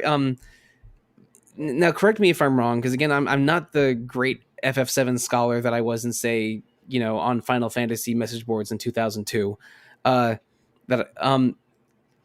black materia in original FF7 was a means created by the Cetra to possibly wipe out life on Earth if the planet had to. but it's actually the temple itself shrinking down to materia size. And Cait Sith sacrifices himself to unlock the black materia. In this game, the black materia is something that the Gi tribe created in a means of trying to have them end their own existence, because the Gi tribe were not in this game. The Gi tribe are not of the planet, so when they pass away, they remain as specters in suffering and don't return to the live stream. So I have a lot of questions about this. First of all, was the Gi tribe involved with the black materia in original 1997? Because I think that's no. Nope. All right, thank you. And second, is the Gi tribe an extraterrestrial force like Genova, or are they even connected to Genova? Maybe. I think they are an extraterrestrial force, but not necessarily connected to Connected to Genova. Right. Because I should mention just a little bit of background FF7. Sephiroth believes that he is one of the Cetra / Ancients because his mother was a being named Genova, which was found by Shinra scientists and believed to be an ancient. So when really we know that ancients resemble humans at least a little bit, and that Aerith is the last remaining ancient. But because Shinra were experimenting with Genova cells and putting them into Sephiroth and other soldiers, basically that gives them a reaction to Mako energy, and to when they encounter other Genova cells, they may turn into monsters. So again, they believed Genova was an ancient when actually Genova was an extraterrestrial that landed on the planet and was defeated by the Cetra and probably the planet's own energies many centuries ago. So low key, one of the main villains of Final Fantasy VII is Genova, some ancient extraterrestrial being that had accidentally gained a lot of power through Shinra experiments, and it might be Sephiroth specifically, or it might be Genova using Sephiroth as its avatar that's manipulating the black-robed people and others here. Again, Cloud is seeing specters of Sephiroth that are influencing his actions. It's unclear if this is the real Sephiroth, who is located somewhere in the far north, controlling all of them, or if it's Genova as a larger force manipulating all of the black-robed people and just sending images to Cloud as Sephiroth. I'm more inclined to believe it's actually Sephiroth, but Genova is at least underneath all of this. But also, Rufus Shinra is seeing images of a man named Glenn that was a soldier that I believe died in the Wutai War, but is now able to manifest himself through black-robed ones, just like Sephiroth is. But Glenn is plaguing Rufus's visions, similar to how Sephiroth is plaguing Cloud's visions. And Glenn Lodbrok is his full name, is also one of the occupying Shinra officials in Wutai. So Sephiroth is kind of behind the Glenn stuff and behind the Sephiroth and behind the Cloud Sephiroth stuff, and might be trying to distract might be trying to reignite the Wutaian War to distract Shinra away from the planetary threat of Sephiroth summoning a meteor down with the black materia. I know that was just a bunch of very reckless Final Fantasy VII commentary and speculation. There was probably errors in there, but the change they've made in Rebirth is that the black materia is now something that was created by the Gi tribe, and after the Cetra defeated the Gi, they sealed it in the Temple of the Ancients. And the black materia still has the same role. It can summon down a meteor to wipe out all life on Earth. The Gi tribe were going to try and use it to move on, to pass on from the from living as ghosts, but the Cetra deemed it too dangerous. So I believe that the black materia is different now. It's not the true black materia. It's just a key to access the black materia or something, because Aerith mentions in Rebirth that that black materia is fake at one point. So I'm not sure if there's a different black materia somewhere else, or if this one is just a key to unlock it at another time. But it's all a little confusing and not fully explained. But the end game is Cloud handles the black materia, but is forced to give it to Sephiroth because he's under some kind of Sephiroth / Genova control. I'm sorry I went a little bit off the rails there, but Yeah, Final Fantasy VII gets a little convoluted, or even just Rebirth gets a little convoluted towards the last few chapters. That was that was overlong, and that was overlong, and I'm sorry, but no, you're just theory crafting to a level that I have not yet, so I cannot talk to you on an even plane here. I was on Final Fantasy forums a lot in the early 2000s, mostly cavesofnarsh.com. Shout out to Josh Alves. But yeah, like they changed a little bit of what the Black Materia is and how Sephiroth gets a hold of it, but it does end in mostly the same place, because after the Temple of the Ancients, you're led to a City of the Ancients area, where famously in the original Final Fantasy VII, Sephiroth descends from above and impales Aerith with his sword, killing her while she was in prayer, and then the white materia that she keeps on her falls from her ribbon and lands in the water. And yeah, please forgive me if I'm misremembering this, but doesn't Aerith speak to her white materia at different parts of the game, but she always hides it away whenever someone hears her? I thought that remember that. I thought that happened in Coastal del Sol once, where she's speaking to someone, and Cloud's like, "Oh, who are you talking to?" And she like I thought that was Red. Oh, was that Red speaking in a more teenage voice? I believe so. Okay, maybe that's what it was. No, I get it. She was showing the white materia to Red, probably. Okay, I believe that is the case. I was confused at the time because I didn't know about the Red 13 voice change, so I thought she might have been talking to her white materia. Someone correct me if I'm wrong. Oh, maybe again. I'm not. I can't always theory craft very well about video games. That's for damn sure. But there's a lot of black materia versus white materia stuff at this end game. But it does end with Sephiroth appearing to kill Aerith, and then you fighting a multiple boss fights against different versions of Sephiroth and Genova. And, maybe now's a good time to mention Zack, and not use Zach Wilkerson, but a different Zack. Because throughout the game, from chapter 2, as I think, as early as that, you see images of Zack Fair, a character from original Final Fantasy VII. If you haven't played original Final Fantasy VII, you have to be confused by all of this. Or if you've also never played either of the versions of Crisis Core. But Zack Fair was a soldier and a contemporary of Cloud's. Their relationship is actually more complicated than that, but we're not going to go into it in this episode. Maybe in 4 years we'll do a Final Fantasy VII re-expectations episode, spoilercast.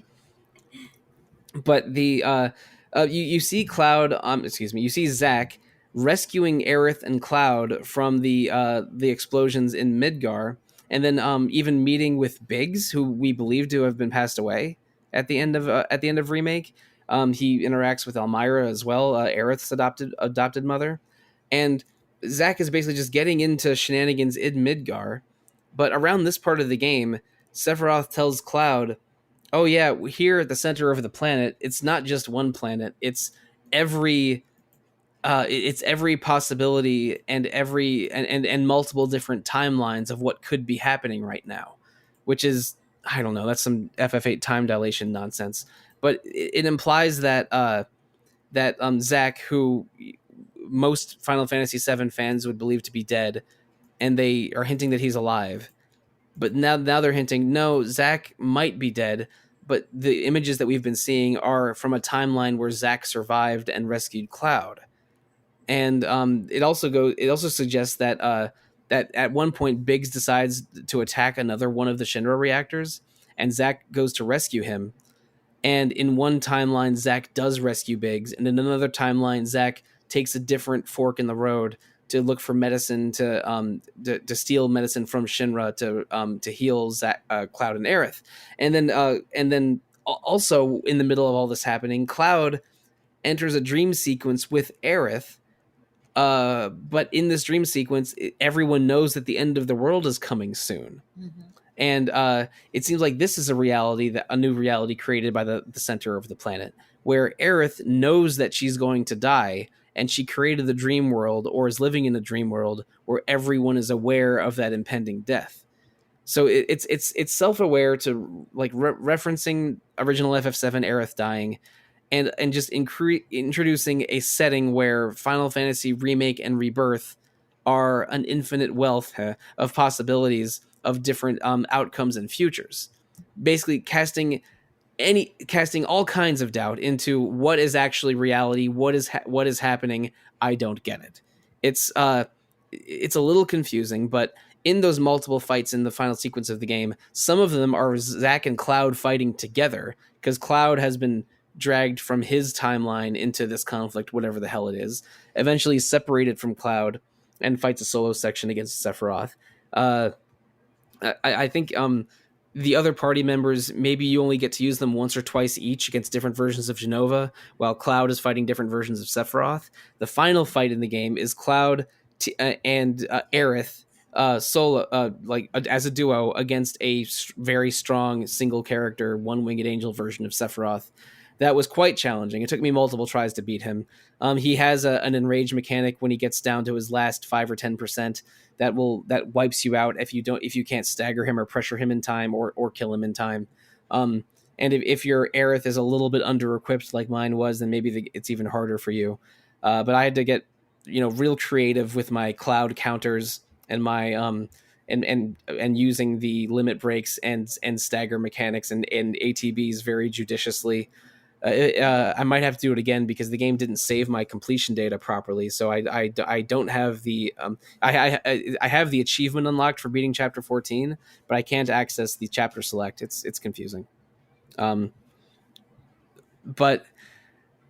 yeah, these endings basically introduce the idea that we're not the endings, but this end game suggests that anything is possible with the timeline of Final Fantasy VII, and we're just experiencing one of those timelines. Well, these scenes with Zack are a different timeline, and it's possible I that actually think those scenes with Zack are multiple timelines, right? Yeah, I mean, you actually because you see the fork in the road, right? Every mid flashback is like actually a different timeline as you're going through the game. So yeah, you've seen the it's very subtle. But yeah, they're introducing going full MCU multiverse here. Mm-hmm. Yeah, the signs were actually the stamp. It's the dog mascot. The dog mascot that you see throughout the game. That's right. Yeah. Each timeline they were showing like different breeds. Like there was this timeline where Biggs was eating like a chip, some chips that had the a different pug. version of Stamp. Yeah, the a pug version. one, and there's a coolie one. And like the visual cue when you're changing timelines is the rainbow. Yeah, if you see like a rainbow motif, that's a different world, a different timeline. Yeah, from my understanding, at least that's my interpretation, although it's not confirmed. But yeah, they did mention in the recent Ultimania thing that there is multiple worlds. Yeah. But sure.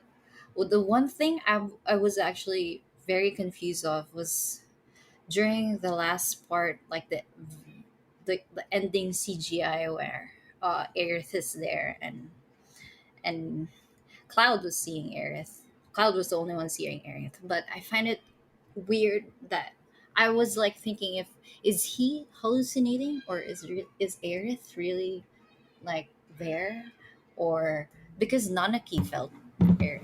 I mean, I think that's one of the questions that you're supposed to be asking, right? I think people will be discussing this for a full 3 or 4 years. Because I mean, it sort of literalizes some of the things they did in the original 7, because like the presence of Aerith was always still kind of there post her death in the original, and so it literalizes that in some ways. I one of the things that, and we'll get into our feelings on the ending here, but one of the things that I like about it, and this is not an original thought to me, was talking to one of our colleagues at RPG Fan about this, that I like is that like Aerith is going to be more of a presence in the next game. And for me, I like that. Sure. I like that they maintained the death, but also allowed us to have more of a presence of who is one of my favorite characters in RPGs. But that's neither here nor there. That's like personal preference. But I do think that's going to be one of the realities going forward. I think this introduces a world where there are still multiple timelines or realities or dimensions, however you want to put it, and they will blend and intersect in when we eventually get Final Fantasy VII. What our word should I use this time? Rehab. Yeah, Final Fantasy VII. Final Fantasy VII Rehabilitation. I actually think that is a great name, given what happens. Never mind. But yeah. I think that we are going to see intersecting timelines this time, but in the current timeline that we're in, Aerith is passed away. Cloud is still seeing Sephiroth, like images of Sephiroth from the Sephiroth / Genova influence, but also we'll be seeing Aerith from, because of everything that happened. Cloud is a very troubled man, my theory is in part 3, he'll be seeing visions of Sephiroth trying to push him into darkness, and visions of Aerith trying to push him to good, in a way of resisting Sephiroth / Genova's influence. I think that might be what happens, but there's going to be a lot of speculation by fans about this game over the next several years. So I know 2 of our colleagues really didn't like this ending, and they're on his podcast. So Tid and Gio, I'm curious about your thoughts on this. I privately, I've also heard from Jono Logan that he did not like this ending at all either. Yeah.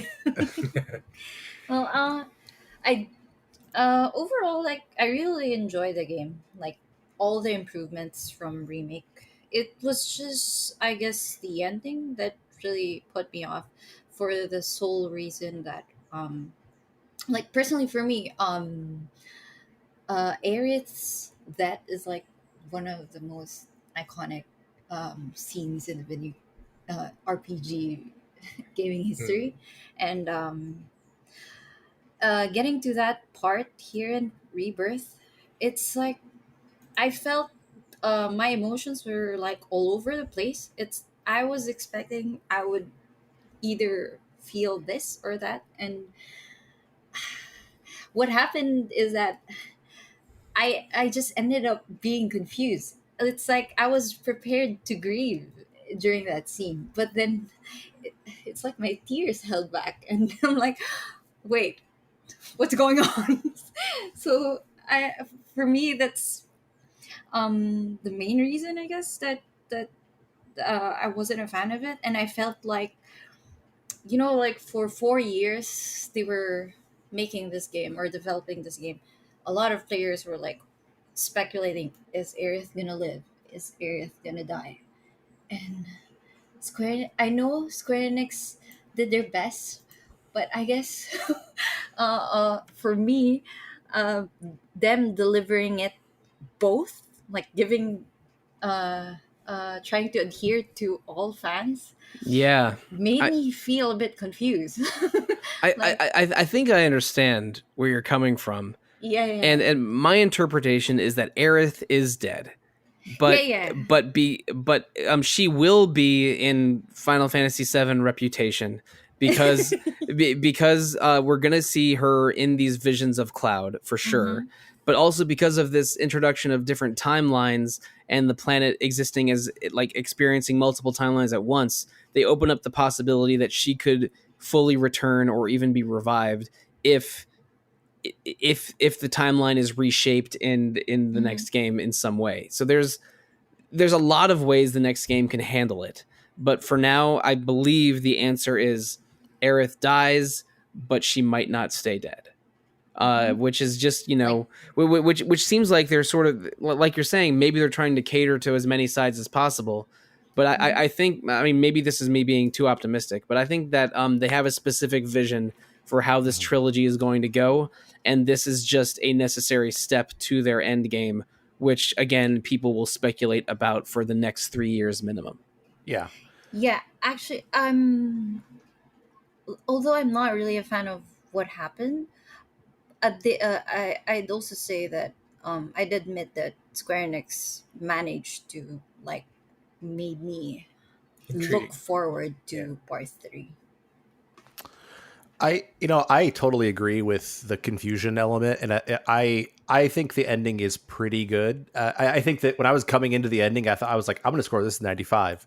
Then the ending happened, then I gave it a 93. So obviously, I was not like super high on it, and the main reason is what you said, because it replaced my grief with confusion. Yeah. It blunted the emotional impact of it. Like I'm trying to figure out what happened, whereas in the original, like I know what happened. She's dead. My favorite character in this video game, one of my favorite characters in video games, even back then, is dead. You should talk to my friend Sarah, who is still upset about Aerith's death 27 years later. Yeah, I was a 12-year-old crying at the time, and this time I did not. But the thing for me is like it. I cried at some earlier sequences in that sort of dream leading up to it, like that sequence with Aerith and her mom, which has the most beautiful rendition of Aerith's theme I've ever heard. I thought was emotionally devastating. In chapter 13, where every character besides Cloud has to relive their most emotional traumatic moment of their lives. Like it starts with a torture scene of Red 13 and then gets sadder from there. Right. Yep. So like I got my emotional impact from those things. And I think that the way they do it here, there's an intentionality to what Aerith is doing that gives, I think that gives like a push to the sacrifice that she's making. Whereas I think in the original, it's just like sort of like this pointless death. And when she might see it, and I think that she sees it coming a little bit on the date if you did that. But here, like I think it gives it an intentionality, and it gives it a power that she is taking from Sephiroth almost in this situation. And so I think that I like that I'm going to see more of her. I liked a lot of what led directly up to it. But yes, I agree. I thought that the emotional impact was blunted because I was confused. Yeah. I was definitely confused, but I feel more intrigued than upset or betrayed, because I feel like that they gave us a definitive answer, but also gave us they gave themselves an out to change any of it again. So the idea that this is a true remake where that might where it will likely end in a different way than original FF7 did, I think that is still true. And I mean, I don't know if I would have given this game a 93, but I really, really liked what this game was doing. And maybe it's because of, structural reasons, but because I liked this game's setup so much, and I'm intrigued by the ending, I'm more excited for, the last one, Final Fantasy VII Revengeance. You were saving that word. I'm coming up with them on the fly. I'm trying to think of as many terrible RE words as I can.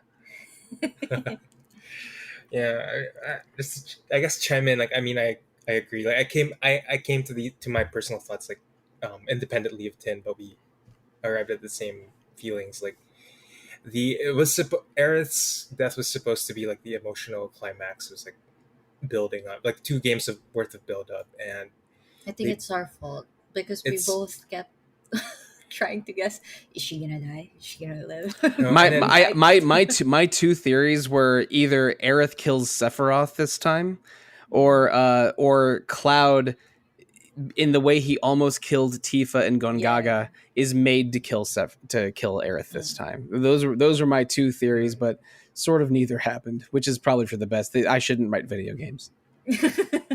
Yeah.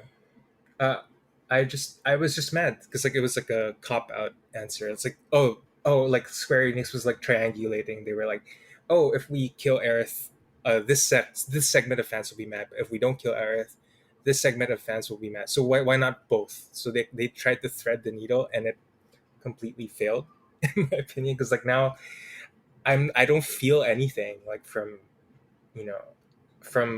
the ending, and I think it's partly my fault. Like I had expectations, and I liked where remake ended. Like I was like optimistic about where this trilogy was going, but now I just don't like how they handled it at all. And Fair enough. Yeah, I'm still gonna play the third one, as I'm invested. But, my expectations have been tempered quite a bit. I just want to see how Sid and Vincent play. Like, give me some big ass spears. Yeah. Spears and guns. Yeah, I'm here for that. Yeah. Dragon dive. Let's have Vincent. His mechanic. Maybe Vincent can turn into monsters more easily, and not instead of just limit break. Well, do you guys think they're still gonna approach on doing one more DLC before the last one would come out? Oh, I or think do it'll they be just Vincent. blast I think either Vincent or Sid prequel DLC is extremely likely. And Dirge of Cerberus is my guess. Yeah. They might just remaster Dirge of Cerberus, maybe. That's Oh, true like too. Crisis Core. I mean, Yeah. they already gave us some Dirge of Cerberus with Nero and Vice in True. in who were the final bosses of Intermission, and briefly appear in this game as well, or maybe just Nero does. I don't know. I've never played Dirge of Cerberus, although I do own a copy. Maybe that's a future Retro Encounter episode. But speaking of Retro Encounter episodes, we've been at this for 2 hours or close to it, and we could probably go another 2 hours just speculating on what's going to happen in Final Fantasy VII Rescue Rangers. But I think we probably should close it up. And I'm gonna play the next one, but I have to admit I am equal parts confused and intrigued now. Mm-hmm.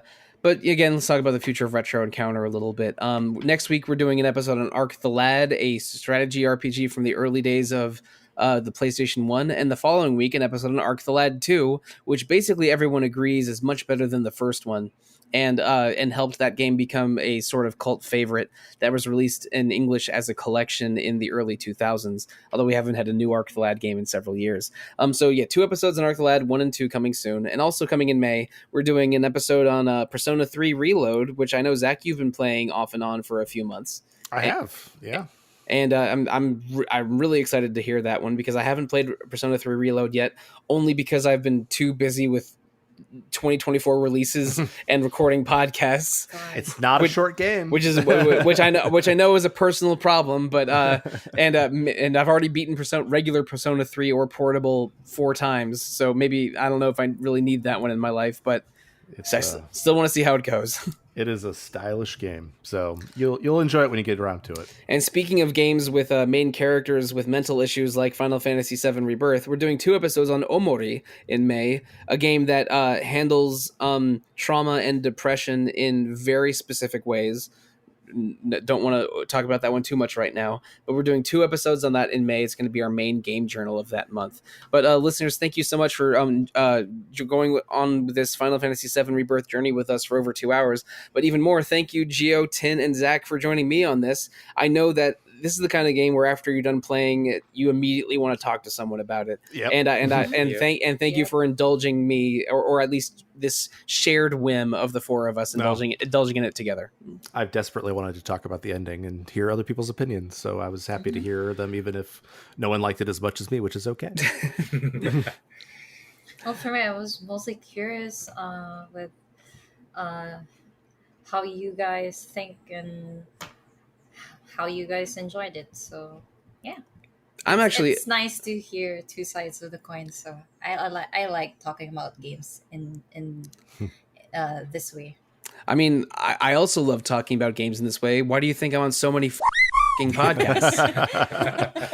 and Zach, I am genuinely happy for you, because I know you had some major problems with remakes ending, but you but you love Final Fantasy VII and other things about what that game was doing. So I'm just happy for you that you like this one much better. Mm-hmm. I just thought it was less building slashy, which I was very excited about. Mm-hmm.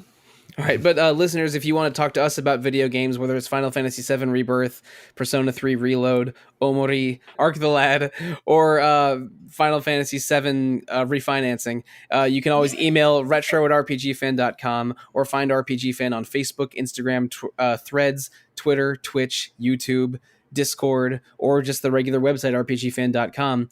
There's many ways to interact with us as a website, including a shop. rpgfan.com/shop has 2 links, one to a TeePublic store that has a lot of RPG Fan merchandise, including apparel, coffee mugs, and phone cases, as well as a link to Hyperplay RPG, a UK-based publisher that has an RPG Fan reviews collection book that's around 300 pages of single-page reviews, mostly skewing towards the recent ones throughout RPG fans' history.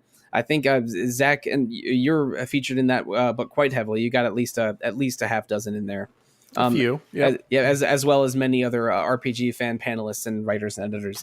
RPG fan also has two other podcasts in the RPG fan podcast network: Random Encounter every 2 weeks about what games we're playing and randomness, and Rhythm Encounter every other 2 weeks about RPG music and rhythmness. You can review Retro, Random, or Rhythm Encounter on Apple Podcasts, Google Play, Spotify, or however you listen to podcasts.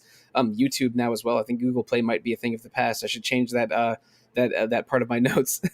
But we love feedback that you're able to provide us.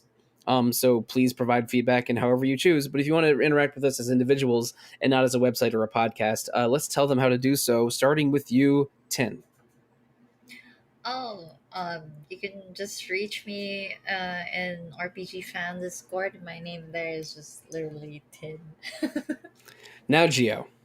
Yeah, you can find me on Discord too. I'm Geo, 10B star there, or you can email me at geo@rpgfan.com. Someone's excited for Aoden Chronicle, Mr. 10B Star. And speaking of which, Zach, how can listeners find you? Well, my names are just my name, nothing to do with Euden, although I'm very excited for that game. So you can email me, zachw@rpgfan.com, or you can find me on our Discord as ZachW.